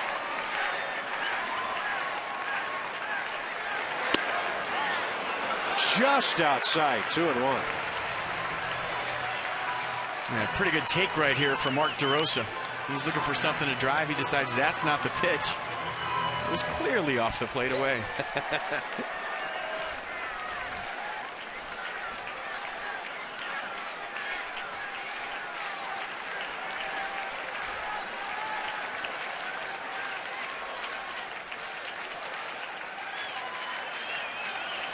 Long pause. And I thought Worth might ask for time.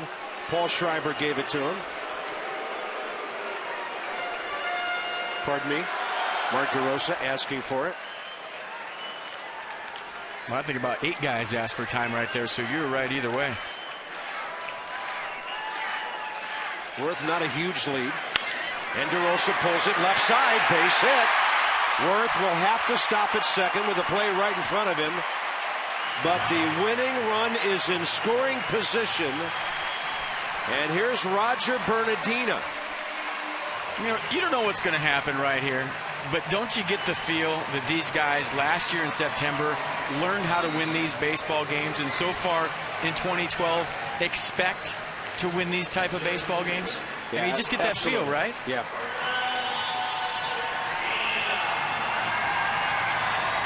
But it's not a rah-rah thing, guys jumping up and down the dugout and running back and forth. It's a quiet confidence. The Nats have now out-hit the Reds 6-3. And Bernardino with 1 RBI in the year. And with Rick Ankiel coming back tomorrow, a big moment for him. Fastball tight, ball 1. And we talked about opening day, the importance of checking that box, the come from behind win box early in the season, to where you kind of expect to do it. You've been there, you've done it, you know you can do it, and it's just a matter of time. You get that feeling early as a ball club, good things are going to happen throughout the course of 6 months.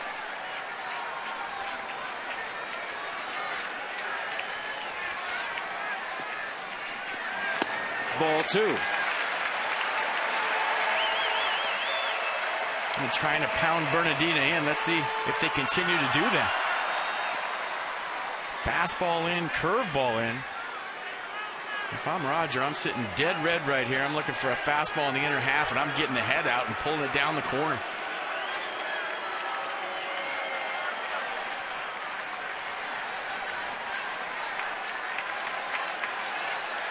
Two on, two out, bottom 9 in a 1-1 game.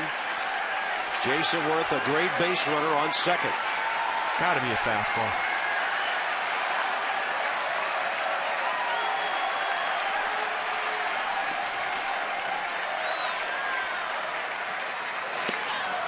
On the inside corner.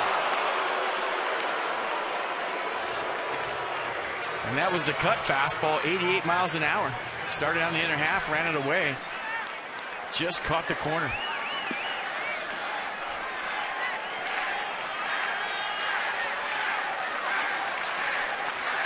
See if they go in 4 times in a row.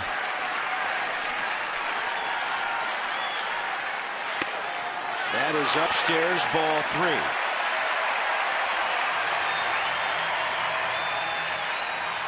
Reds bullpen empty.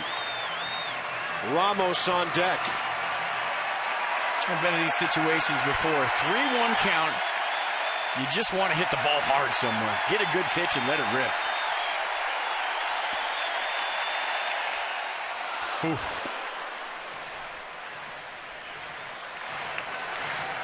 All right, Bo Porter, arms raised, pointing at both base runners. They know there are 2 outs and a full count. They'll be on the move here. And as a hitter, you have to look fastball right here. But with the runners on the move, it's almost like first base is open. So not necessarily a fastball count, but you have to respect it.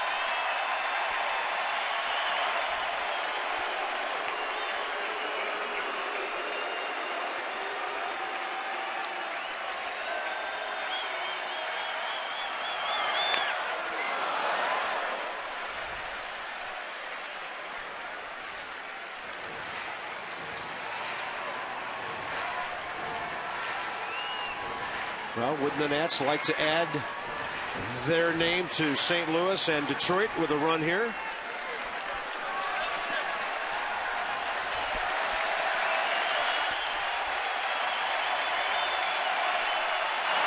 Bernardina strikes out on a pitch up. And we're going extra innings for the 2nd consecutive day. Washington has stranded 6. It's a 1-1 game into the 10th.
a row of free baseball. We go to the top of the 10th, score tied at 1. Brad Lidge on. You have the A bullpen, the B bullpen, but when you go extra innings, sometimes you have to pitch back-to-back days. Let's check out the repertoire for Lidge. 70% slider, 27% fastball. I guess an intentional ball is when you walk somebody, but for Lidge, it's probably good to get right back out there on the mound after yesterday. The slider wasn't as sharp as he would have liked it yesterday, but it's all he cares about is winning, and that's what his team did. And you know what I like about that 9th inning by Henry Rodriguez? 3 outs, no strikeouts. Just challenged guys, overpowered them. Got 3 easy fly balls, and here we are in the 10th. Not going to go extra innings every home game this year, are we? We're on pace.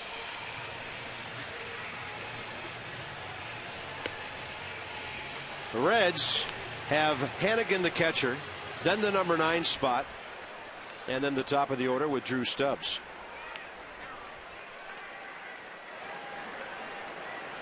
There's a certain meeting of announcers that takes place down the hall after 9 innings of an extra inning game. Yes. There was a pretty good debate down the hall about Dusty's move there. 2 of the Cincinnati announcers liked it. One of them really didn't like it. And we loved it. But, you know, Dusty's been doing this a long time. It's that old school argument that comes in, FP, about starters being allowed to finish, or at least get close to finishing what they've done all night. And it's a different world now than it was. Well, if you say you didn't like it, you had to say you didn't like it before Nady hit the ball out. Yeah. You can't say it after he hit a home run, or that's second guessing. Right. But you and I thought the Nats at least would get a whiff, a sniff of a chance if anybody but Bronson Arroyo was pitching. Yeah, we said bring in not Bronson. Yeah. Lidge falls behind Hannigan 2-0. Out to short, in Desmond right behind it. And again, Cincinnati had no one in the on-deck circle. And now it looks like Miguel Cairo is coming out. And this guy is one of the best veteran utility men in baseball at the age of 37 now. It's his 15th year. He had 265 with 33 RBIs for the Reds last year in part-time duty.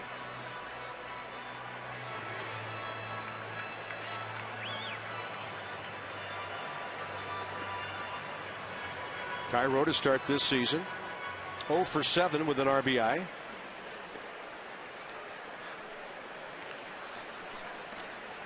Well, there's Aroldis Chapman, who we were told would not be available till Saturday.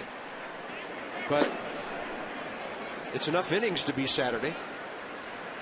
It's Saturday somewhere.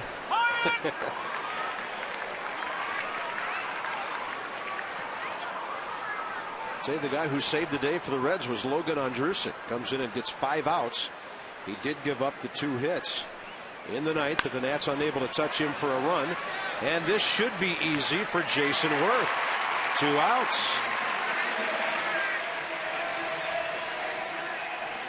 I talked to relievers that I used to play with, and when they have a tough day, there's nothing better than getting right back out on that mound. If you sit around for 2 or 3 days after you have a rough one, and you're going to have rough ones if you play long enough, get right back on that mound and do your thing. In fact, both pitchers warming up for the Reds now are lefties as their closer, Sean Marshall, a former Cubs starter on your right, has joined Chapman.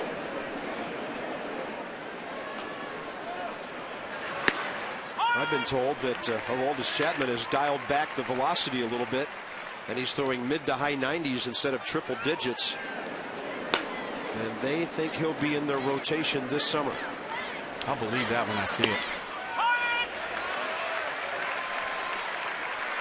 Brad Lidge with a breaking ball for a strike. When he gets the slider over, look out. Stubbs is 0 for 4 tonight.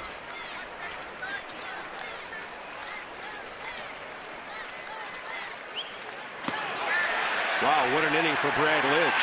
Following Rodriguez, following Matthews, following Jordan Zimmerman. Nats pitching A+ here at the ballpark tonight. That's dirty.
Xavier Nady, the big blow of the game, a one-out, game-tying pinch hit home run, bottom of the 8th. Bronson Arroyo, Jordan Zimmerman, both deserving of wins tonight. Neither gets a decision. And how about the night for Xavier Nady? You come off the bench, you're ready to hit, you get a first pitch fastball, and you jump all over it. And Bronson Arroyo was rooting that one back in the park, hit the top of the fence, and tied this ball game up and lit this crowd up. Everybody in the dugout fired up for the Goon Squad. That's such a good feeling that I never knew, but you get it up, you get a big hit, and you're done. You just go back to the dugout and shut it down. Great night, 1 for 1 with a tater. Wilson Ramos leads off. The Nats don't have anybody in the on-deck circle until this very second, when Brett Carroll steps out. And against the left-hander, Aroldis Chapman, who's only 24 years of age, 54 games for the Reds last year, and a .360 ERA. Control command guys, stay back, go to right. Soft fastball, 96. To your point, partner, fastball average in 2010, 99.6. 2011, 97.9. This year, 96.2. So you're right. Yeah. Throttling back. Well, the Reds think they finally have him stop looking at the radar readings on the scoreboard. Well, that's no fun. And the other thing that they told me about him possibly starting later this season, with an arm like this, they'd like to take advantage of it, and they do have starting pitching issues. They found out that he really, in competitive baseball, never pitched more than 130 innings in his native Cuba. Sometimes it's hard for major league clubs to find out exactly how much a guy pitched there. You know, there's workouts, there's exhibition games, there's barnstorming, all the different things that go on. And the Reds haven't been able to document that he's been ever extended over 130 innings from what I was told. So we shall see. He's been pretty good out of the bullpen his first 2 big league seasons. 69 games, a .327 ERA with 90 strikeouts, 90 in 63 innings. 1-2 to Ramos. Foul tip, strikeout. And now you wish Godspeed to Brett Carroll coming in there to face this guy. Well, as a hitter, you take this as a challenge. Major league hitters can hit a fastball, and if that's all you're going to see, you just get your foot down early. Actually swing easier. A lot of times guys will swing harder because it's faster. It's all you do is start your swing, start your motion a little bit earlier than you normally would. Easy for me to say up here, but personally, I'd rather face this guy than Bronson Arroyo. Yeah, point well taken. Brett Carroll, 29-year-old outfielder, one of the last guys to make the ball club. 1 at bat in the 4 games in which he's appeared. He has scored a couple of runs as a pinch runner.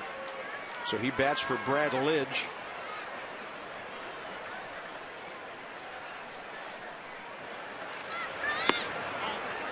That ball tails outside, 2-0. Carroll's a very good base runner if he can get aboard here. 203 career hitter in 125 games over parts of 5 years, and that's easy for Votto. 2 outs. Top of the order, Ian Desmond.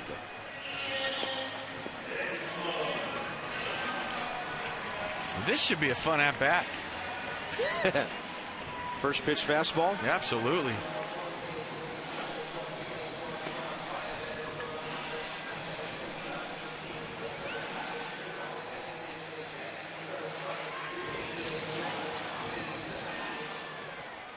Desmond 1 for 4 tonight.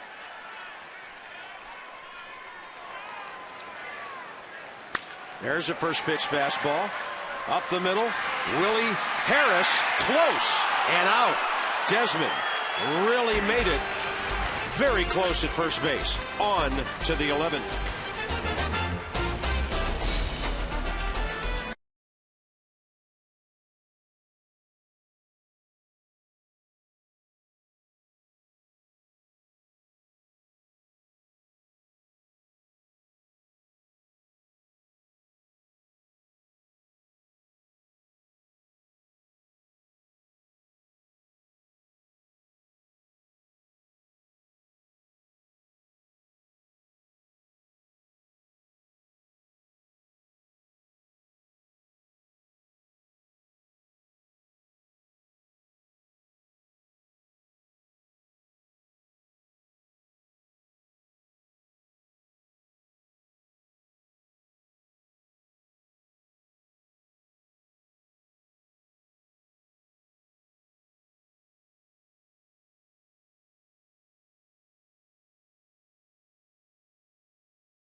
Coming up. Here's our upcoming schedule, and tomorrow it'll be Homer Bailey for the Reds, Edwin Jackson for the Nats. Our friends from DC 50 will join us on Sunday, and in that series finale, Ross Detweiler and right-hander Mike Leake. Astros will be here for 4 Monday through Thursday, and then the Miami Marlins will be here next weekend. Long homestand for the Nationals, 11 games in 11 days. And extra baseball yesterday and tonight. There's Homer Bailey giving up 3 long balls in his first start. Edwin Jackson, a no decision in his first for the Nats. Tom Gorzolani. This stage of the ball game, the Nats have a couple of guys in their bullpen who can go multiple innings. The left-hander Gorzolani and the right-hander Craig Stammen. And then, of course, Tyler Clippard's still available out there. Last time out, Gorzolani was good Monday at New York. 2 2/3 scoreless innings, gave up 2 hits.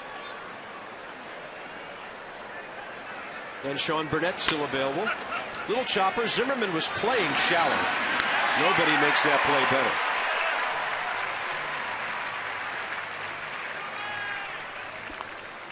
Yeah, playing in for the bunt, guarding the line, no doubles. Like you said, partner, nobody makes that underhand throw quicker, with more on it, and more accurate. It's always right on the money. I think if you ask Ryan, he'd rather throw it that way than conventionally. I agree. He's deadly. Can the Nats get Joey Votto out?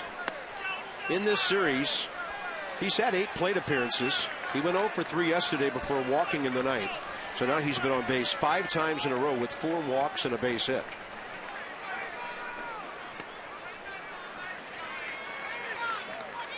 I don't think you can see the Nats game plan all night long versus Joey Votto that started with Jordan Zimmerman. This guy's not going to beat him.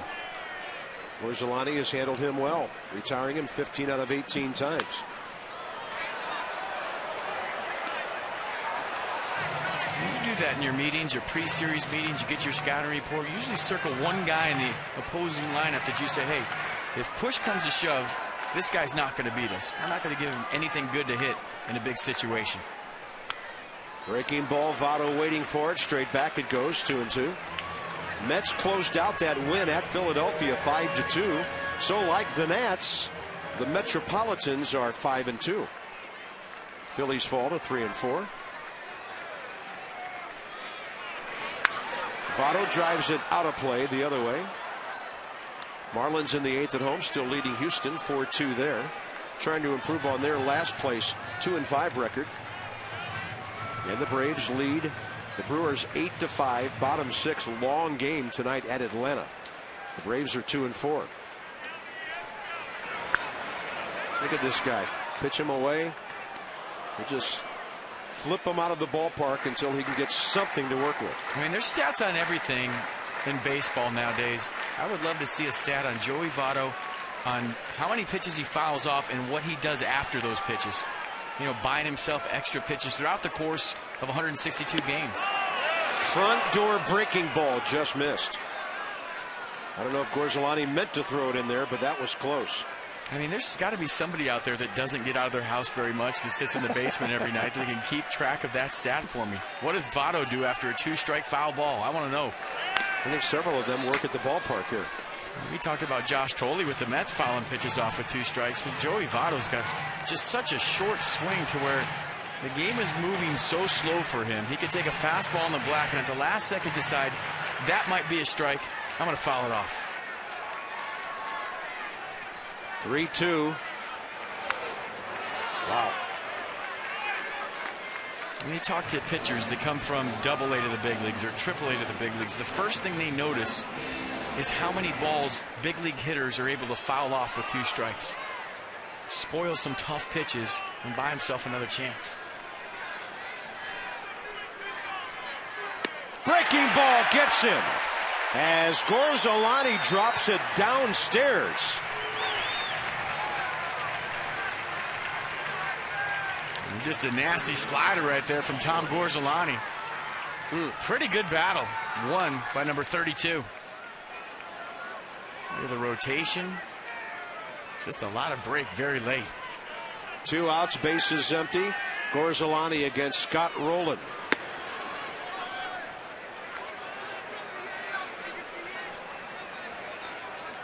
Boy, that was a big out. What a big pitch. And Tom turns it over, misses 2-0. Be careful here.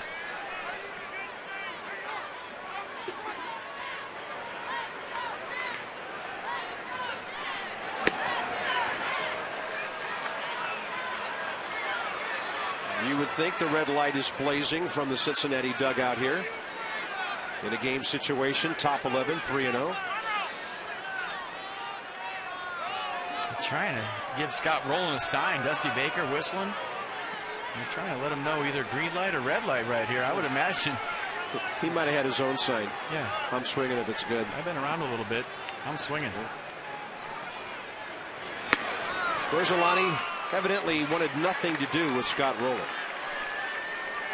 Lead run aboard here in the 11th inning, just now reaching the 10 o'clock hour here at Nationals Park. 26,959 tonight. Bob F.P. Christina with you.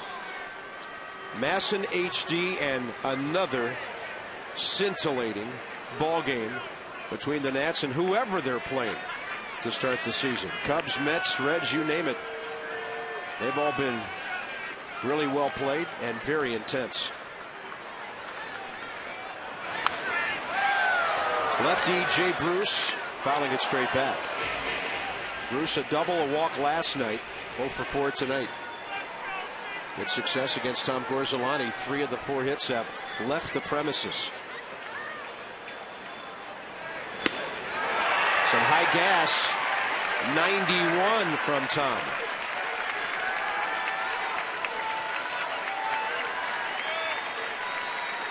Let's see if he goes fastball right here, right to that slider that he struck Votto out with.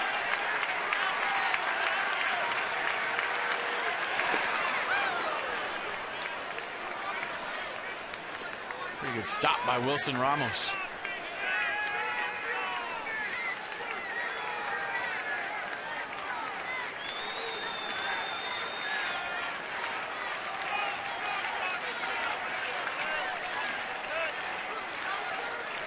He's checking to see if he got a sign. And one thing you have to be careful of here is a delay steal. Scott Rowland back in the day was as good as anybody. Shuffle, shuffle, go. Yeah. Catch the middle infielder sleeping. Yeah, as far as big men go, he's the Jason Worth of the Reds when it comes to base running.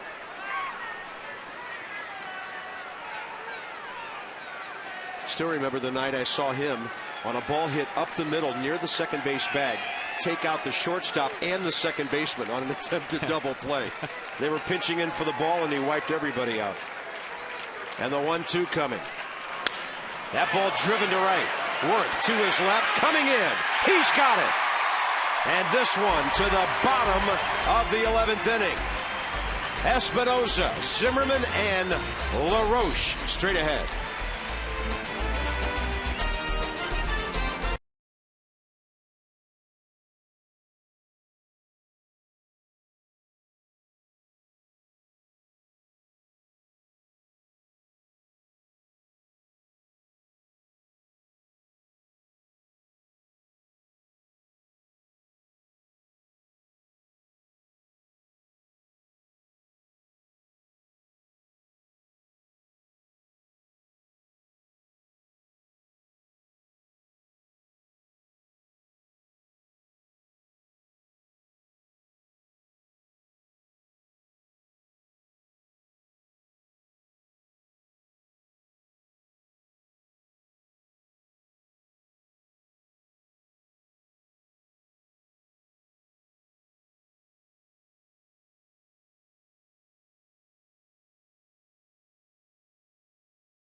11th inning.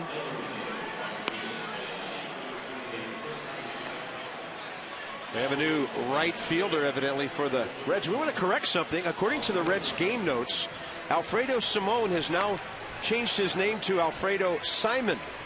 So some of the guys who've been pronouncing it like that for 2 days were right.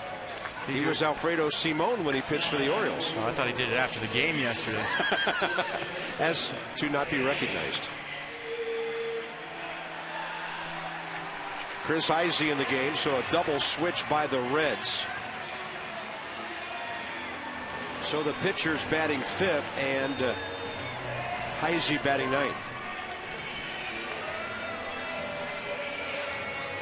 He's got good stuff. We saw it yesterday. Fastball mid-90s, curveball to go with it. And a split-fingered fastball as well. We saw it yesterday in the dirt. Scott Rowland on the grass at third, treating Danny Espinosa like the leadoff guy. And there is, well, that's 2 pitches in a row that have done that. Last one yesterday, first one tonight.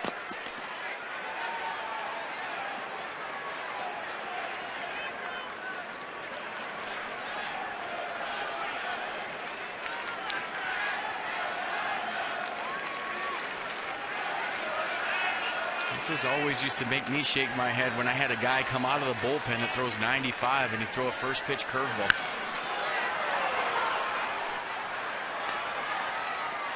Danny Espinosa hungry for a hit here.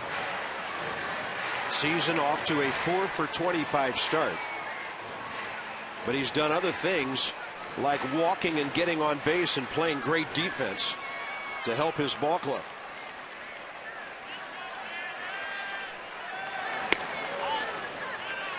Ball 2. That pitch has not been a strike all night long. I think for Danny, the test is going to be just stay with the approach. I mean, the approach is good, the at-bats are good. And if you do that and don't change things, the hits will come.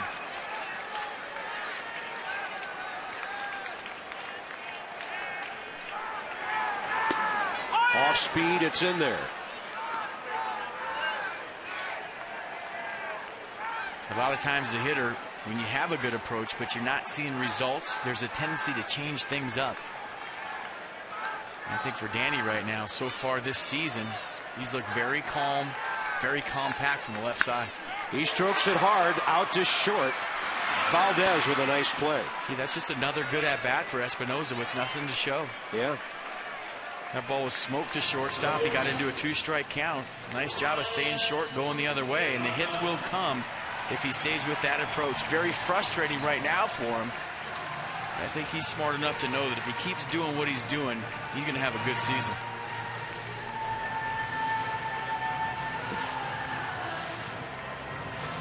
Alfredo Simon picked up off waivers from the Orioles 2 days before opening day by the Reds. Looking for bullpen help. Tommy John surgery for Ryan Madsen, who's lost for the year. He was on a 1-year deal, and speculation Madsen may never pitch for Cincinnati. Ryan Zimmerman 1 for 4 with a double.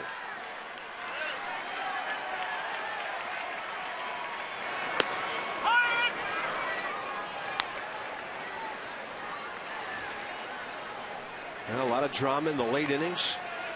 Especially the bottom of the 9th, bottom of the 8th before that. Now everybody in the ballpark kind of settling back in and watching a pretty good pitching duel between the bullpens. It's usually one swing or a mistake in the field that'll set up an end to the proceedings in a game like this.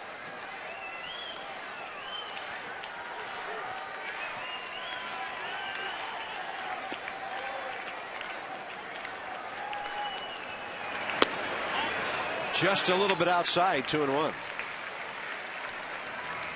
Outfield deep, straight away. Ludwig, the deepest of the 3 and left. He took about 5 steps back to the track. He'd be on the dirt out there. Same way, all fastball. You throw anything else, you got me. I am all over the heater in a 2-1 count. Zimmerman gashes the ball right to Valdez.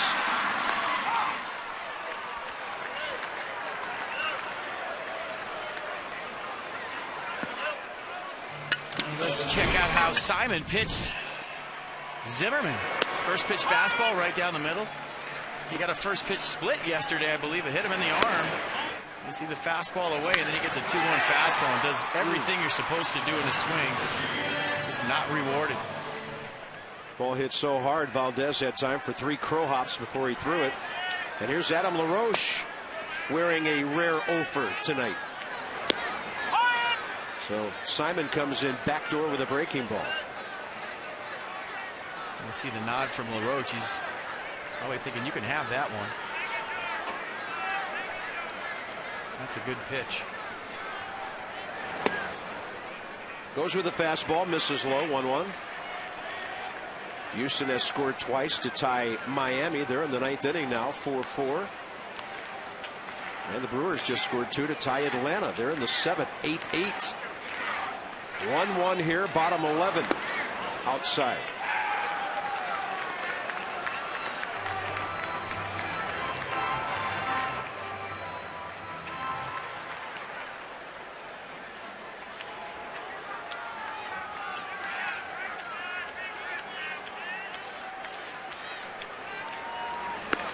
Try to go side door with that breaking ball again, 3-1. And here comes another hitter's count.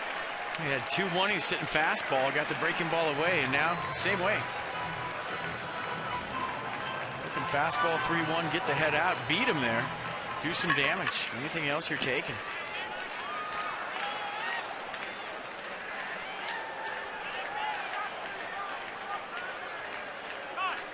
And LaRoche asking for time, getting it from Paul Schreiber. See, that always used to mess me up as a hitter. It's the 3-1 count. What are you looking for right there? And it used to make me think, why is he looking in there so long? Is he going to throw a fastball? He is. 3-2 now after that 94 was fouled off.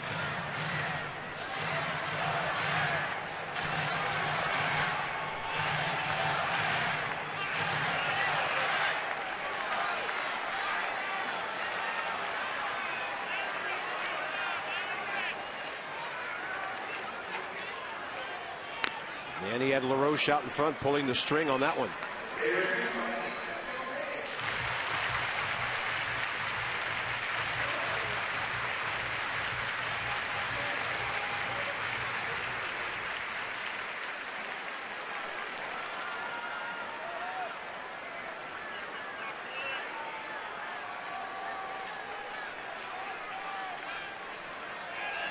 Three-two again. LaRoche pulls it, foul. So a couple of back-to-back splits in a 3-2 count. Where he step in the batter's box and says, "Are you going to throw me 3 of those in a row?" I mean, you don't fully guess, but you have to think along with what they're going to do, and you also have to respect 95.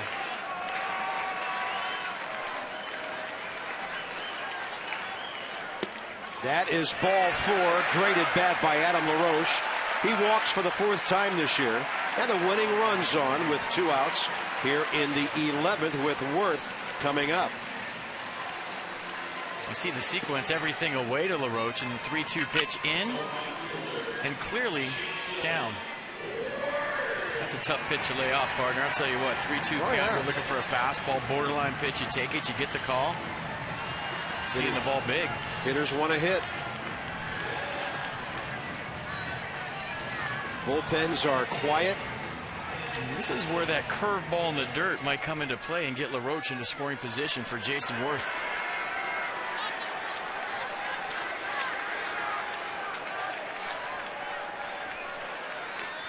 Jason based it up the middle last time. 1 for 4 tonight.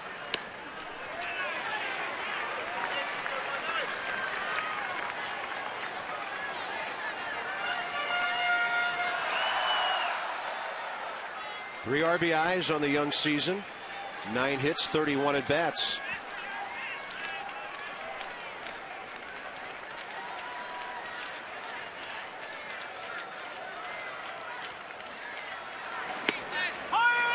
It's a pretty good breaking ball. Worth would not offer at it, still caught the outside corner.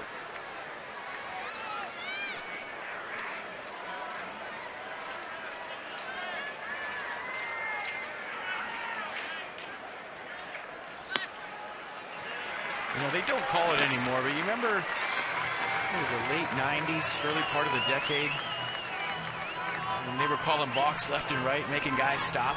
Yeah. And he is nowhere near a stop right now, but nobody calls that anymore. Yeah, we went from nothing to a lot, one extreme to the other. Worth pulls it outside third, and the count's 2-2. I'm trying to think what year that was, but I remember it slowed the game down so much. Well, not to mention all the arguing that ensued. It was, they say you can't argue a balk, but guys did.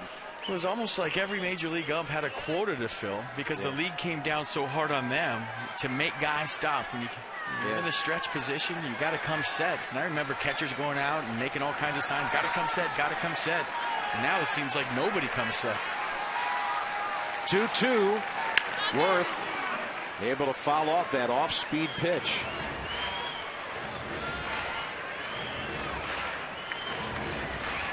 Mark DeRosa on deck here, bottom 11. Nationals trying to win their 4th game in a row. Trying to make it 6-2 on the season.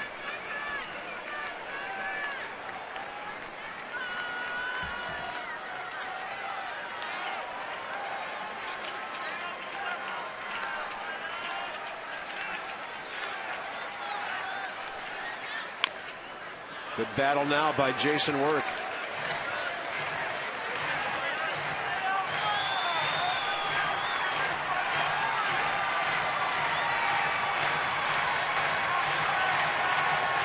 That pitch track we just showed with all of the sequence to Adam LaRoche. Well, Houston used to have that in the Astrodome, and it was up on the scoreboard. And I used to step out between pitches and look up there and see how they were working me. See the whole sequence. I mean, you know it as a hitter, but it was nice to see it up on the scoreboard. 2-2. You look up there and you see a bunch of dots away, and you're like, oh, they're working me away right now. I mean, you know they're working you away, but to see it up on the scoreboard was nice.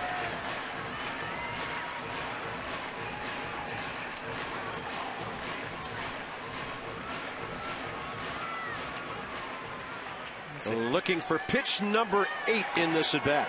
Pretty good fight. Fouled off some tough sinkers on the inner half here with 2 strikes.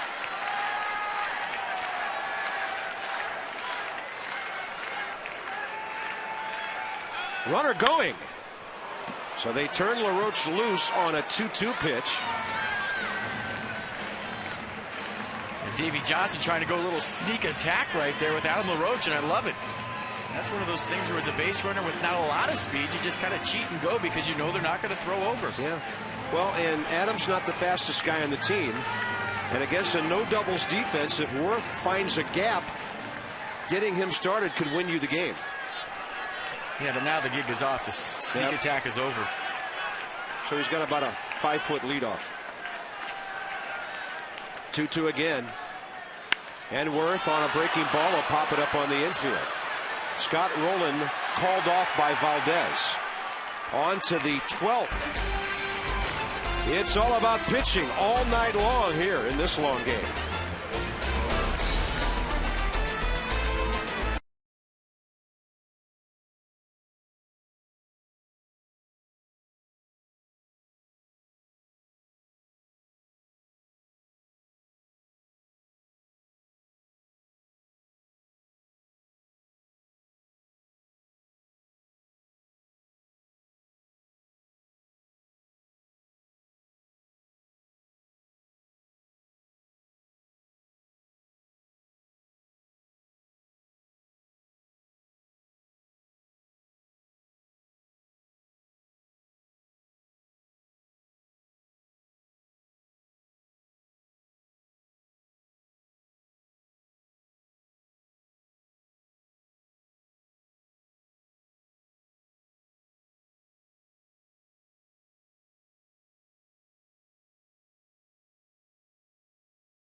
That's Ludwig, Harris, and Hannigan for Cincinnati.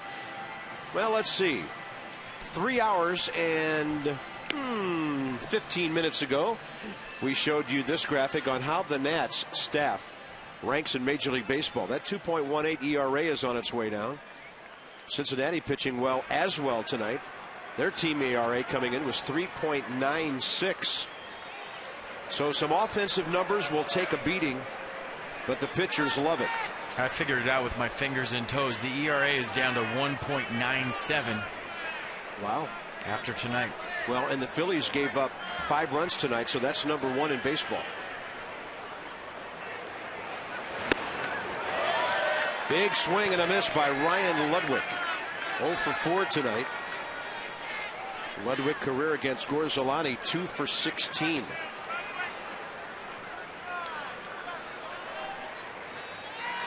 Every matchup becomes important here when you get past the 9th.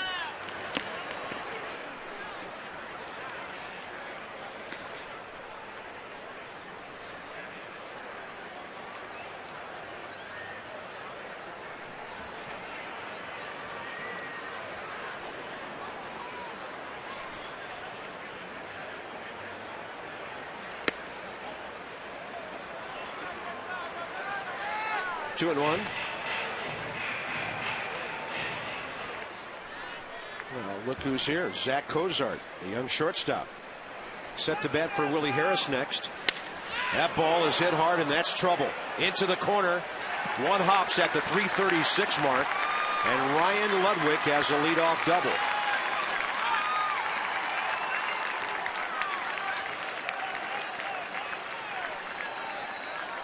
Well, this really becomes an important pinch hitting appearance, because we saw plenty of Cozart yesterday, and he's good fundamentally in a bunt situation. Well, he impressed us with his defense yesterday. Made some great plays at shortstop, but look at Ludwig right there. No stride. Just spread out, used his hands, and dropped the head on the baseball. That's a wonderful swing, and the Reds are in business here with a leadoff double. Cozart in the ball game yesterday went 0 for 5, but he threw out a Nat at home plate in a game situation. And as we mentioned yesterday, the Cincinnati people just can't stop bragging about this former second-round draft pick.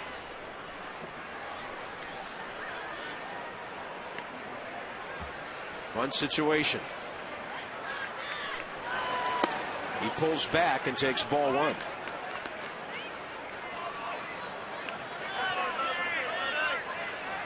And Dusty Baker will switch it up every now and then. He played for the Giants. He give me a bunt 1 pitch and then take it off the next pitch, go hit and run. Obviously, you can't do it right here, but he would always have me guessing what was coming next.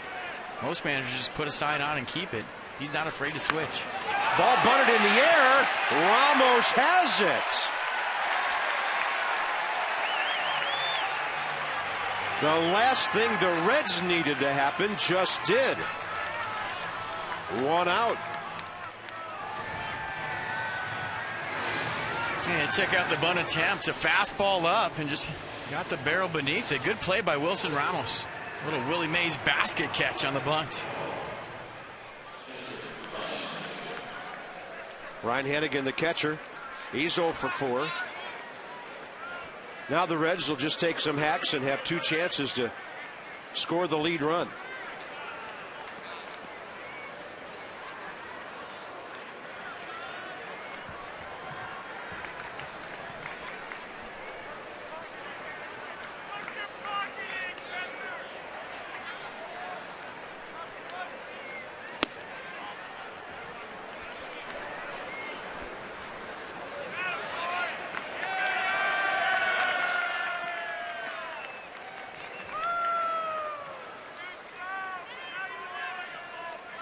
Hannigan has pulled the ball 4 times, once to Zimmerman, 3 times to Desmond.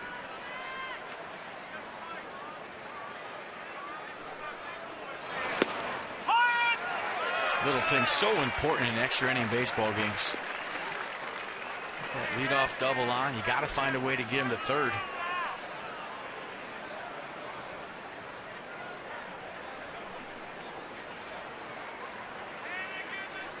Yeah, that's probably the last guy on their team we did not expect to execute a bunt or at least get it on the ground. It's not that easy coming off the bench to bunt, believe it or not. You think, okay, get a bunt down, but your heart starts racing. You know everybody in the ballpark knows you're going to bunt. You got the third baseman crashing, the first baseman crashing. I used to do that a lot, and it felt like I was the field goal kicker coming on for a last-second attempt. Yeah, from 40 plus. It's not that easy. Not a chip shot, huh? You got to find a way to do it, but it's not that easy. Sean Marshall watching. He's warmed. Gorzelani throws a fastball that misses 3-1. Dangerous hitter on deck who's already in the game on a double switch. And that's the outfielder playing right, Chris Heisey, who's been one of the best pinch hitters in the league here in the early going.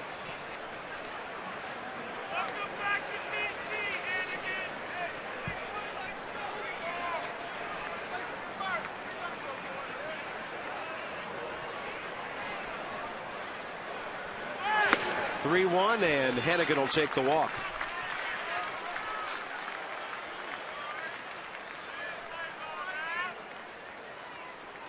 Yeah, first base open, maybe a little unintentional to set up the double play. Heisey, 27-year-old outfielder. As a pinch hitter, 2 for 3 with a couple of RBIs. Overall, he's 3 for 14. And all of a sudden, Dusty Baker flying through his bench. Well, he has nobody left except for his backup catcher, Devin Mesoraco. We have not been told that Brandon Phillips is available for pinch hitting. Weather's still a little bit cool, and they're reluctant to bring him back with that Achilles until he's playing under some warm conditions, which could be the case tomorrow and Sunday. It's a big bat missing from their lineup, and a Gold Glove second baseman as well. Somebody told me 90s on Monday. Wow. Hope it was a weatherman. Ball slapped foul, and quickly now an 0-2 count.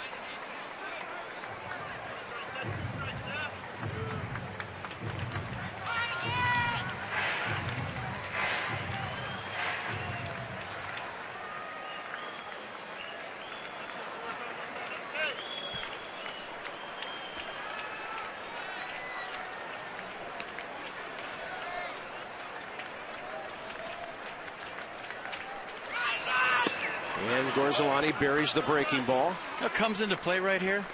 The time of the game, the length of the game. Because in spring training, position players don't often play 9 innings. Yeah. All of a sudden, you break camp, and I remember the first week or so, just playing 9 innings seemed like a long time. Now all of a sudden, you go 12 innings, 13 innings. It's tough to concentrate because you haven't been doing it. Twice as long as your usual spring training game. Yeah, you got to stay focused. Gorzelani on a 1-2 count. Breaking ball struck him out. Gorzelani's second K. And now to the top of the order for Drew Stubbs. Yeah, pretty good pitch right here. Check out the bite, check out the break. You just caught the outer half of the plate. I love that red line thing, guys. That is awesome. You turn that pitch track over and see it just caught the outer half of the plate. But that thing's starting a left-hander's batter's box. Good pitch. Drew Stubbs 0 for 5 tonight. I'm sure the Cincinnati guys are saying he's due. He's 0 for 10 in this series. And he has struck out 5 times.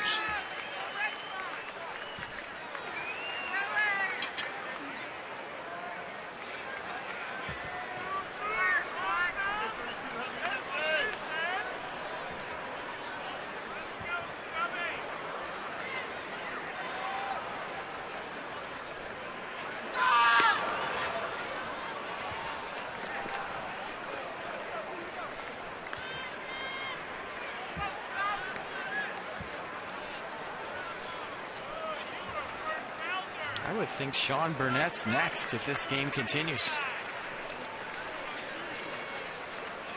Gorzelani's batting spot is 4 spots away.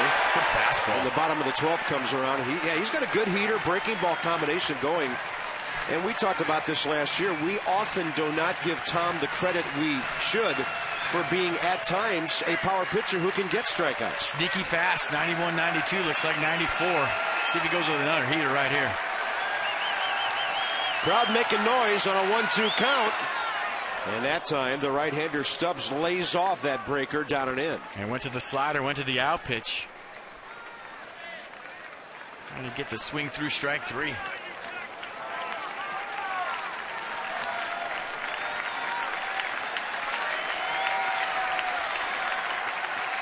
Two balls, 2 strikes. Swing and a miss on a fastball. Nice job. 3 strikeouts in 2 scoreless innings for Tom Gorzolani.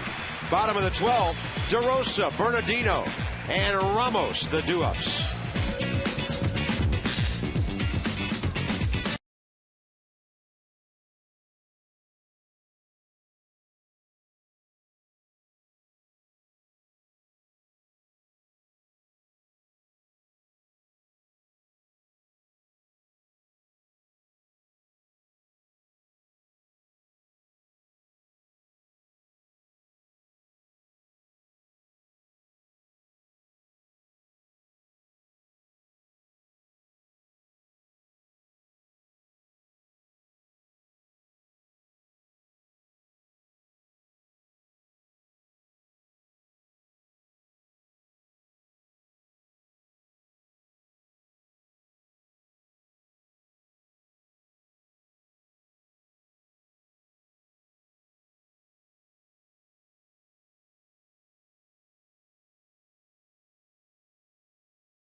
Bottom of the 12th coming up.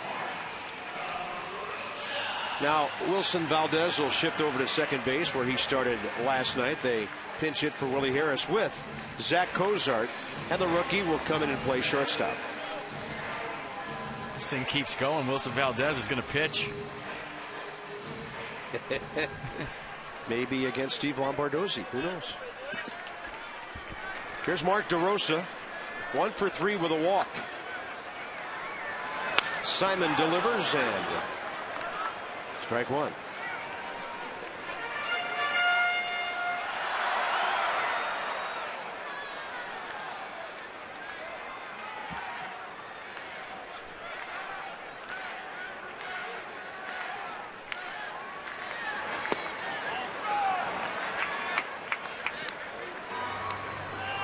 As mentioned earlier, 2 long men in the bullpen tonight. Gorzolani doing his job, and now Craig Stammen in case it gets down to the 9 hole and the Nats have to bat for Gorzolani. I think if it doesn't make it down there like a 1-2-3 inning, Gorzolani could pitch another frame. He and Stammen, guys who've done a lot of starting, are wired like that.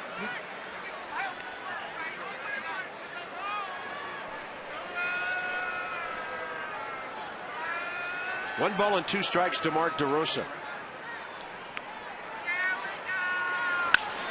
Hits it left field way. Not going very far, and Ludwig will have it for the first out. Bringing in Roger Bernardino, who struck out with 2 on 2 out, bottom of the 9th. WB Mason presents Nats Extra. And Johnny still here with Phil. Long night for all of us here, but you'll battle as long as you need to get a win.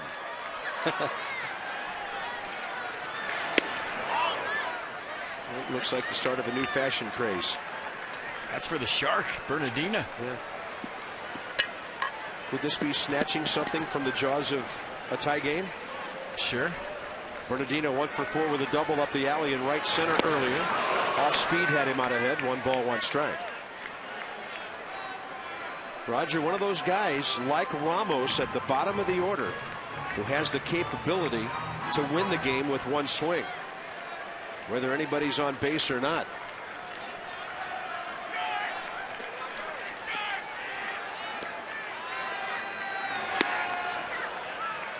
Bunch of off-speed stuff by Simon here. He walked the batter, bottom 11, LaRoche.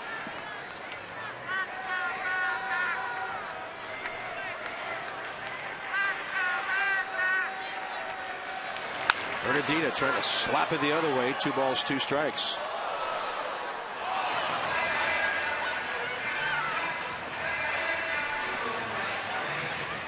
There's Ramos. The Nats still have Steve Lombardozzi, the switch hitter, available. And in an emergency situation, Jesus Flores. Way inside to Roger, 3-2. Walks as good as a hit right now with a guy who can run like him.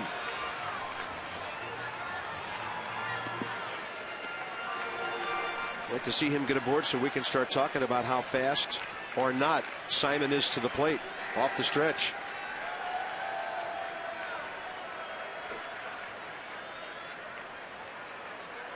Changeup. Nowhere near. His second walk. And Wilson Ramos, 0 for 4, will be the hitter.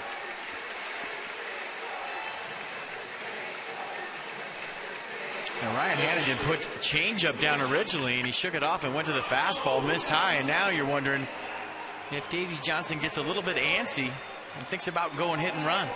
Wilson Ramos can handle the bat. Roger Bernardina can run. Yes, he can. I think the one question mark there is if Simon's going to throw a strike or not. You got to have a strike thrower to put that sign on.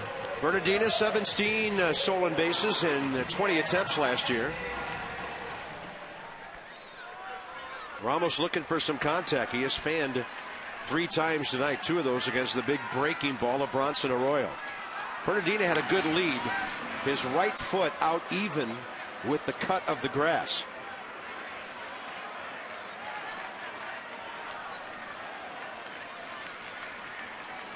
You better be careful jumping off the base like that. If a guy picks quickly, you can get picked off.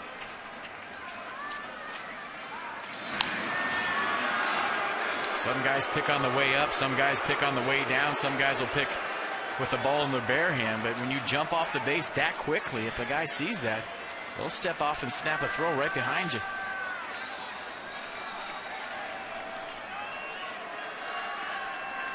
There's the jump.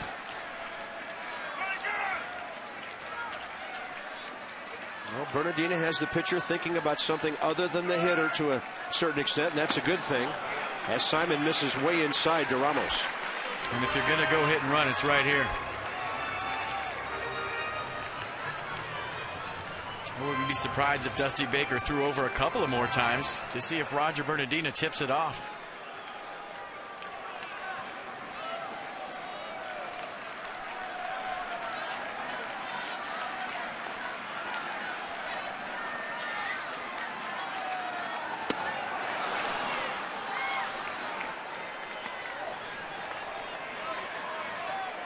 Down to the pitcher spot next, and Steve Lombardozzi.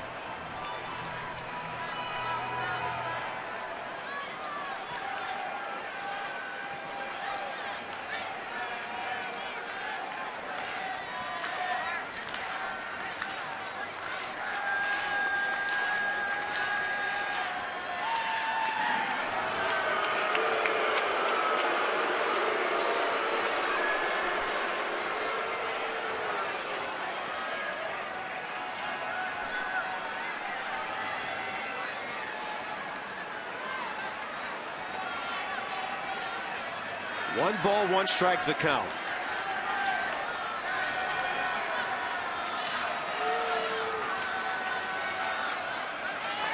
Ramos fouls it. Now he's varied his times to the plate. He's gone slide step once. But when he picks up his leg, I had him at 1-5 right there. You can steal a base on that. We talked about times to the plate earlier. And for Roger Bernardina, if he gets any kind of off-speed pitch, I think he can make it regardless.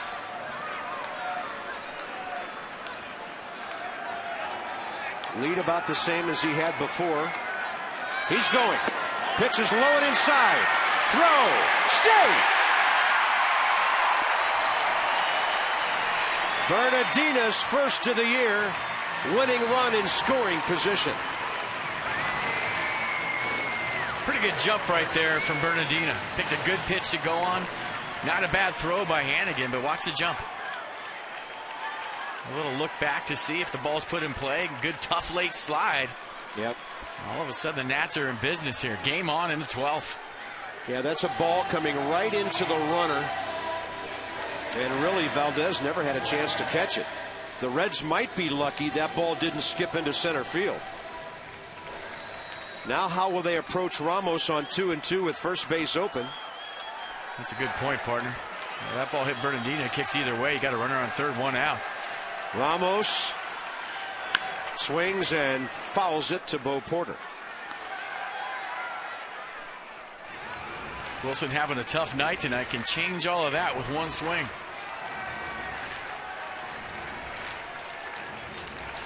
Now the Nats have put more pressure on the Reds in extra innings than vice versa.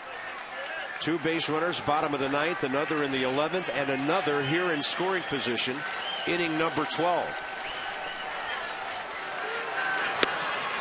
Low, ball 3.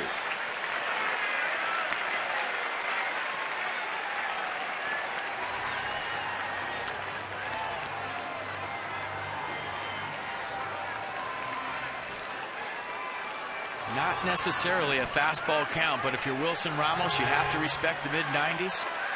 You sit on a fastball, you're ready for that, and you adjust to everything else. Yeah, first base open.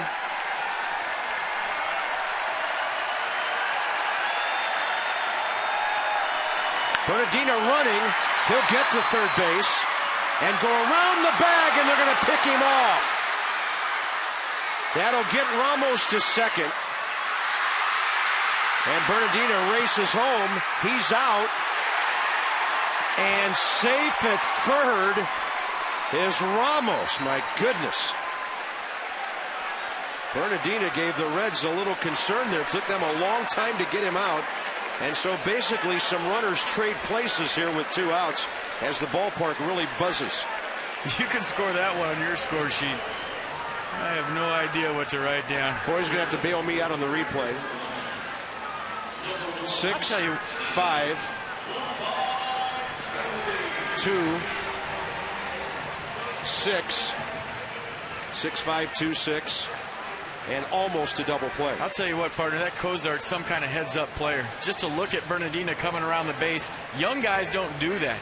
They pick up the ball, they throw it to first base, they're concentrating on the out, but that was a great shot of showing Cozart taking a sneak peek at third base, and it's all Bernardina did was take a small turn around the bag, and he had him. Heads-up play by the Reds shortstop.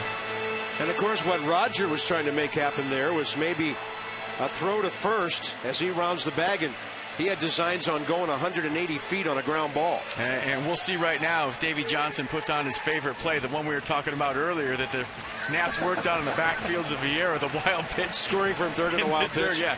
A lot of people don't realize they worked hard on that play in spring training. Well, they've got a wild pitch guy on the mound. And here's Lombardozzi. 2 for 6 with an RBI to start the season for the rookie. I'd be shocked if Simon throws a split anywhere in this sequence. Fastball is in there. Give Wilson Ramos credit for at least being able to trade places. And really with 2 outs, being at second almost as good as being at third. But with a catcher running, now he's guaranteed to score on a base hit.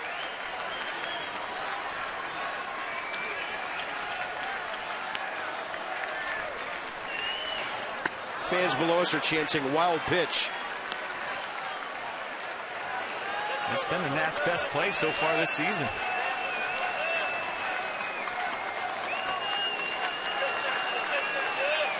One ball game, bottom of the 12th.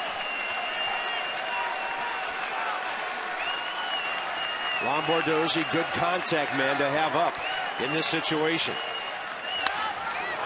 Roland played him on the grass at third, and now Scott will back up with 2 outs. Or pardon me, 2 strikes and 2 outs.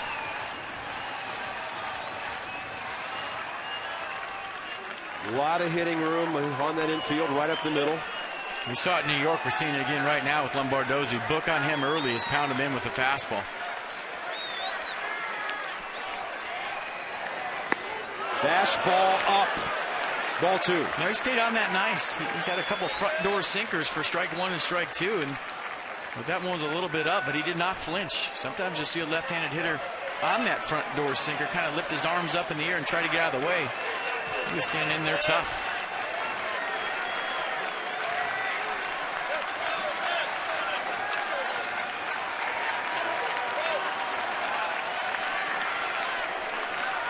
Long time here. Hitter stays in on the inside corner. And on Friday the 13th, we're going to the 13th. Simon escapes. 1-1, it stays.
Left in Friday the 13th. For the Reds, Valdez, Votto, and Roland 2-3-4. And the Nats have gotten good work out of Gorzolani twice this week, and they've had good work out of Craig Stammen this week as well, serving that long roll out of the bullpen. Look at that ERA. Good strikeout to walk ratio. And he was nice yesterday. Fastball, slider, curveball from Stammen. 10th inning, got the win last night. Struck out Harris, Stubbs, and Cozart. So here's Valdez, who is 0 for 5 tonight. There are some batting averages taking a beating this evening. Nats still have Burnett and Clippard. The Reds still have Arredondo, LeCure, and Marshall in their bullpen.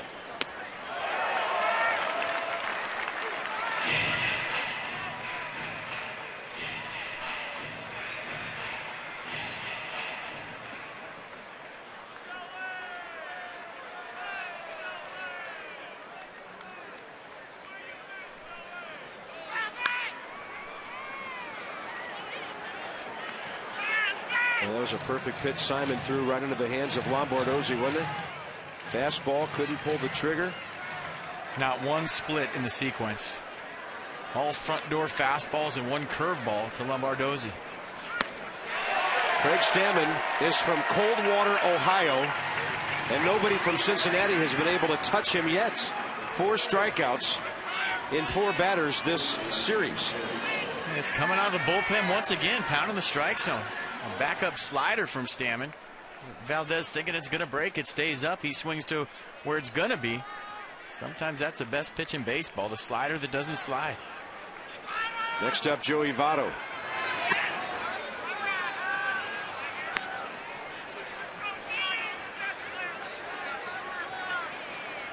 Votto tonight, 0 for 1, a base hit, 3 walks.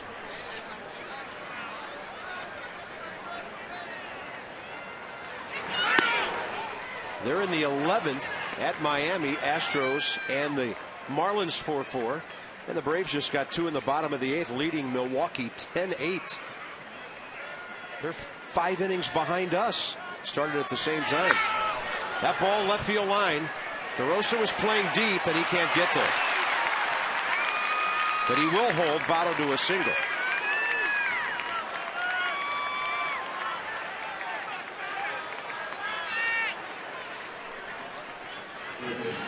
That'll bring in Scott Rowland, who is hitless with a walk. For the Reds all night long, only their 5th hit, and their 2nd against the Nationals bullpen that's been in this game since the 8th inning. How about Joey Votto on base for the 5th time tonight? Wow.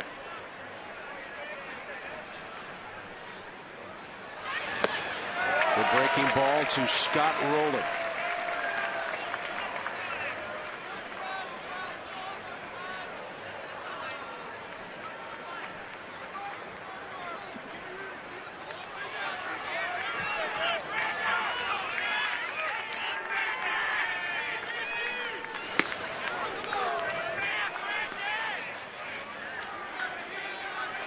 There has been a Brandon Phillips sighting at Nationals Park, with the pitcher spot due up next. He's been chomping at the bit to play. I wouldn't be surprised if he was bugging Dusty Baker all night long for a pinch hit. Well, Dusty doesn't have anybody available except a rookie backup catcher. At least tonight, Mesoraco's the backup. And there's Brandon Phillips. Just signed a big contract this week. And one of the primary offensive guys on this Reds ball club. 1-1 pitch to Rowland. Wow. The slider was tight yesterday, and it's tight today. Late break, hard. Hitters are seeing fastballs, not picking up the rotation at all.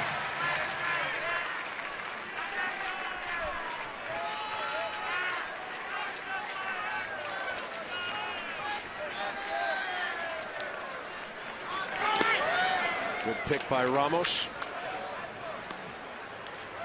And Craig Stammen this offseason worked with his college coach on the mental part of the game. He said it was something that he never really wanted to work on before. He felt like, you know, he was too tough for that. But him and his coach worked on moments of awareness, just, you know, talking about that pitch, being in the moment. Amanda Comack from the Washington Times, the beat writer for the Nationals, had a great article on how, you know, he's bought into that this year and how it's helped him so much. 2-2 pitch, and Rowland strikes out. Craig Stammen, 5 outs in this series, every one of them a strikeout, 4 of them swinging. He said before he would worry about if there was guys on second and third, how they got to second and third, and that's where his focus was. And his focus needed to be on the pitch that he had to make, and you're seeing the difference this year. I mean, one pitch at a time. You can't control what's already happened behind you. The only thing you can control is that pitch. I've seen so many guys buy into the sports psychology and finally figure it out. And, you know, so far so good for Craig Stammen in 2012. Jordan Zimmerman got 21 outs, and now the bullpen trying to get their 18th.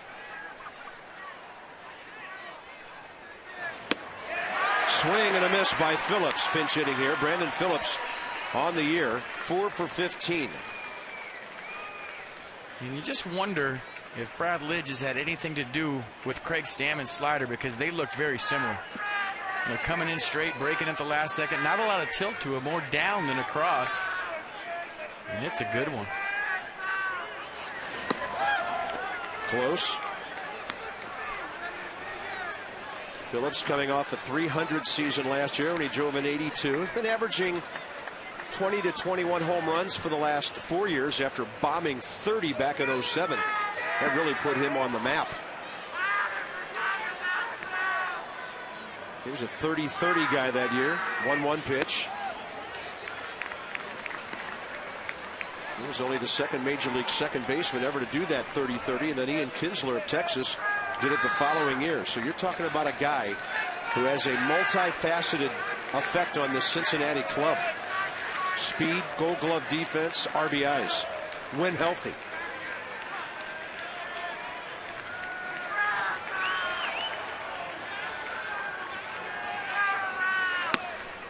And not to mention the emotion he brings to the Reds. Stammen, sizzling fastball, strike 2. Brandon looking at Paul Schreiber. Yeah, he thought it was up. And don't forget about Joey Votto at first base. In 2010, he stole 16 bases. Last year, he stole 8.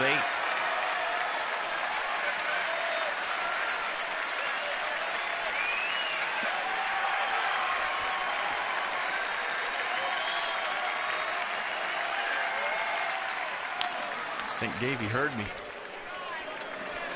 Well, Davey needs Masson every once in a while. he has Not as much as we need him. People don't realize he has an earpiece that you can't see in his right ear. He's like, what are they talking about now? Runner at first, 2 outs, top of the 13th in a 1-1 game.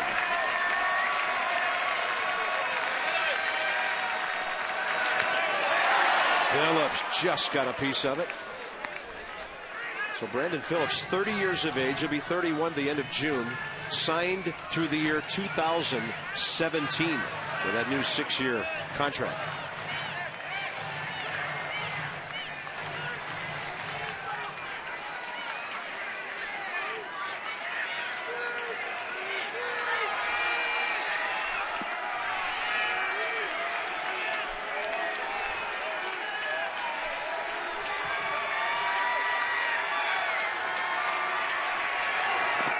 That's a swing and a miss. Greg Stammen. Go ahead, ask me the question. How good is this bullpen? It's really good, FP. 18 outs. Desmond leads off. Nats, bottom of the 13th.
But there were hijinks in the right field corner.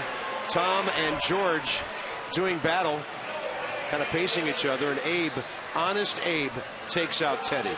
Come on. At this rate, they're going to run a marathon tonight. You know, they say baseball's a marathon, not a sprint.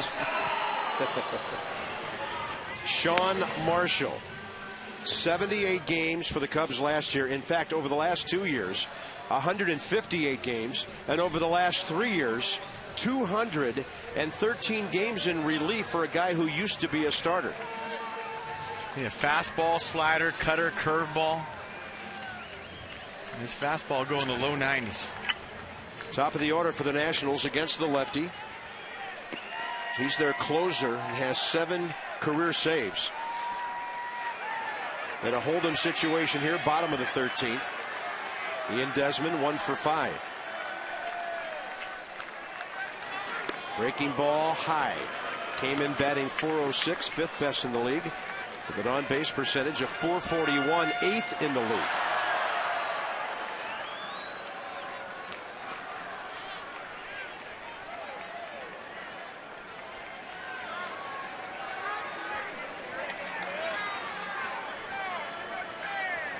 Shows bunt. Takes a strike. That'll keep rolling in front of the bag at third. He'd have to push a bunt to the right side, you would think, to be successful. As Votto plays rather deep. And Desmond looks at the breaking ball that goes right around the plate. Ball 2. Espinosa hitless tonight next. And then Ryan Zimmerman here in the 13th.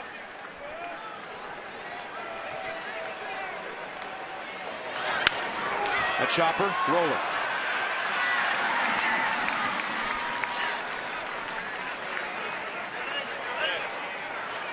We are in the 11th hour of Friday the 13th. Christina Acra in the ballpark with us tonight. Bob and FP from upstairs. And it'll be Espinosa and Zimmerman now.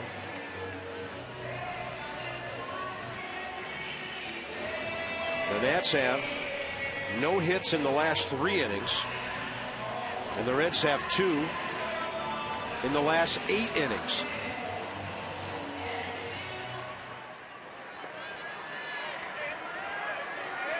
We have a couple managers looking for starters to pitch deep tomorrow.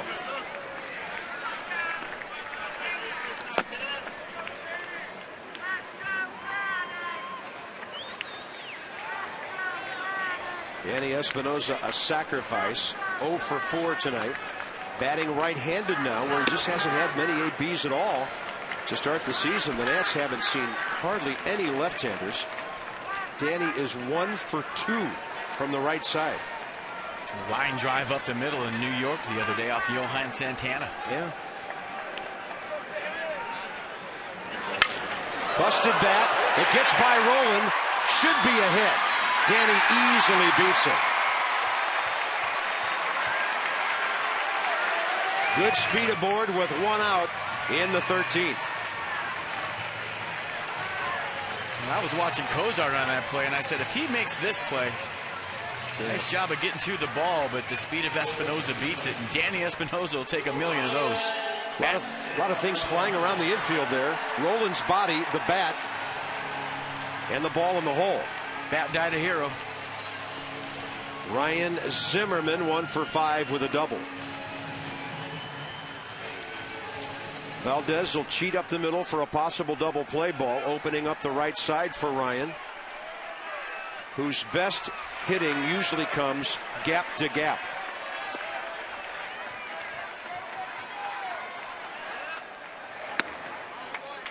Low and inside, ball 1.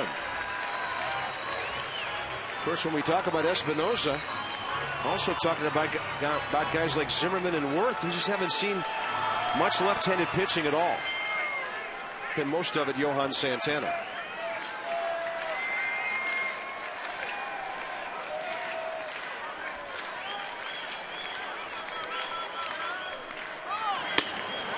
Good take, 2-0. I gotta give Nats fans a little credit right here. A lot of people have stuck around for this baseball game. And some people left after the 9th, but I'll tell you what, the majority of the fans are still here and they're loud.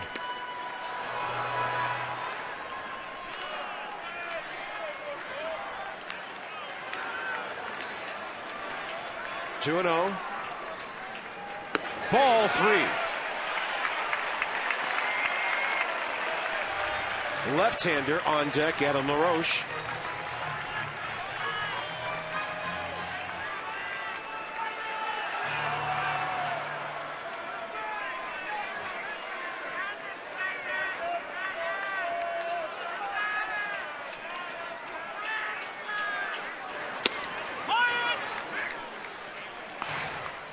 It'll be interesting to see if Davey starts Danny Espinosa in a 3-1 count.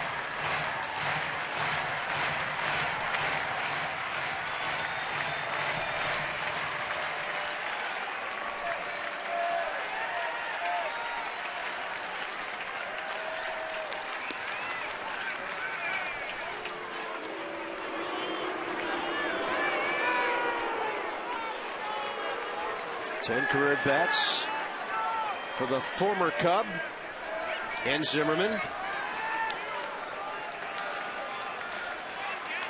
3-1 pitch. He takes the walk, pushing the winning run to second base.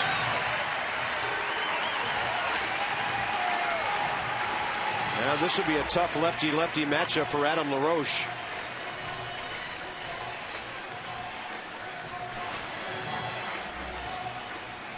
that's what Sean Marshall was with the Cubs, a lefty specialist. He came in to face guys like Adam LaRoche, who is 0 for 8 career against him.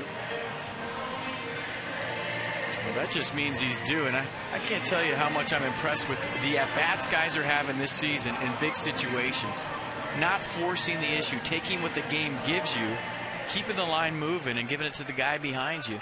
That tells you these guys trust each other. A lot of times in big situations, you see guys go out of the strike zone, try to force the issue, but that hasn't happened this year. Well, LaRoche may be 0 for 8 against it, but Sean Marshall is the one who has to throw strikes. This goes right back to what Davey Johnson talked about at 4 o'clock this afternoon. Not worried about certain guys and numbers. He knows what kind of hitters he has on this team. That 0 for 8 doesn't faze him in the least. Front door breaking ball for a strike. He's done Adam LaRoche a favor here, showing him his best pitch, the first 2 pitches in the count. He's seen release point, he's seen rotation, he's seen break.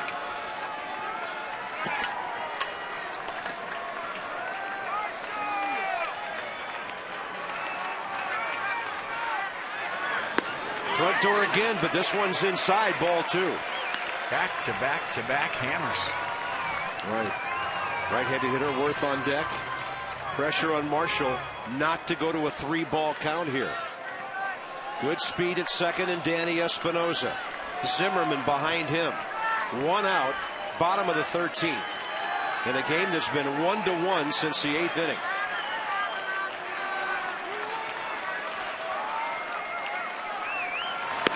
That is outside, 3-1. And back to my point, big at-bat, game on the line. You're looking for 1 pitch in 1 spot. Adam LaRoche staying very disciplined, game plan hitting. Take what the game gives you, don't force the issue.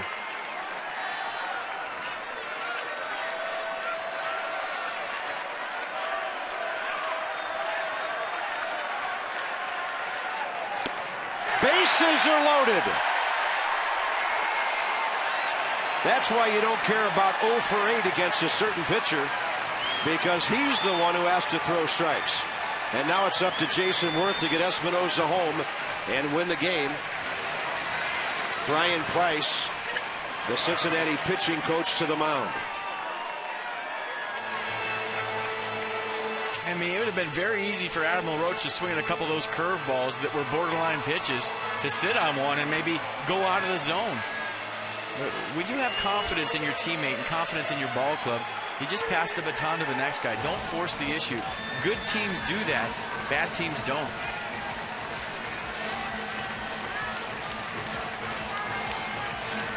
And now Marshall has to face a right-handed batter who has a good batting eye.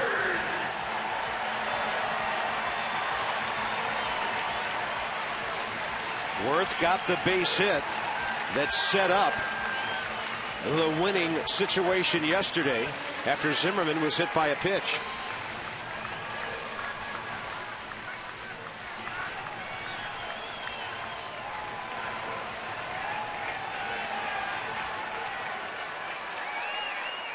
Reds infield in, outfield shallow. As a hitter right here, you're looking for something up in the zone that you can get to the outfield. So you're looking at your belt and above, something out over the plate. Stay back, up the middle, the other way. Big part of the ballpark wins the game. Breaking ball, and he gets a strike call. I think Jason was surprised by that.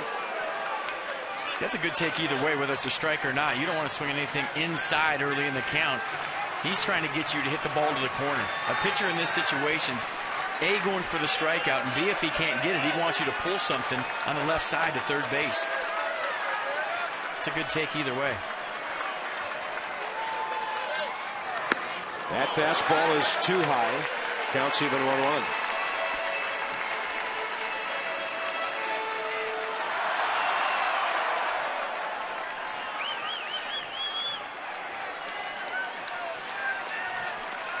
All the pressure on the Reds here.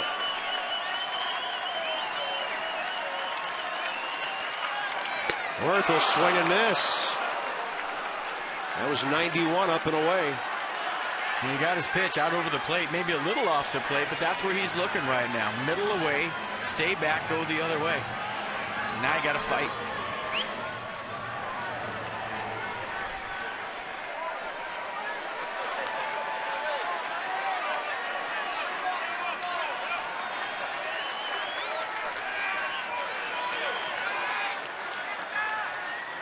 Worth up the middle, game winner. The Nationals walk off again.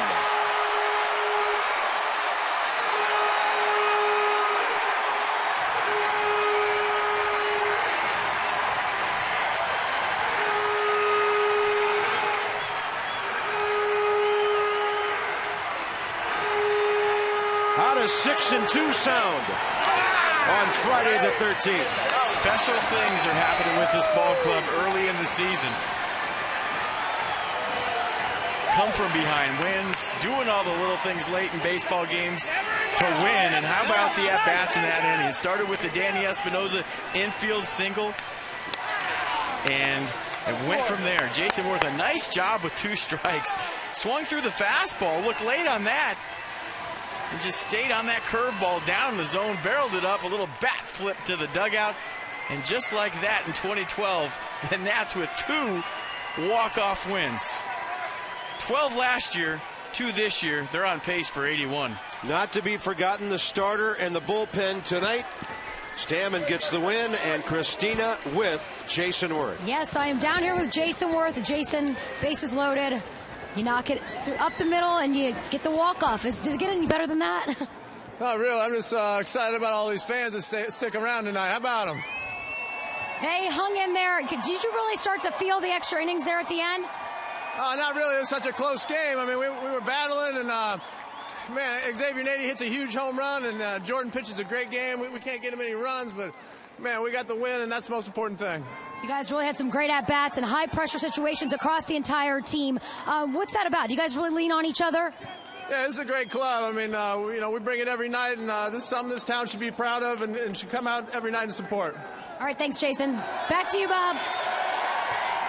Jason Worth not only winning the game for the Nats, but selling tickets for the rest of the weekend, and we like it. 4 hours and 4 minutes to get a 2-1 13-inning win.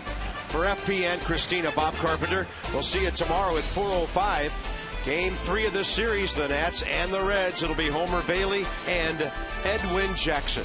This has been a Masson presentation. Stay tuned now. Nats Extra brought to you by WB Mason with Phil Wood and Johnny Holiday. Hope you enjoyed this one. A long night at the ballpark, but a great end. And the Nats in first are 6-2.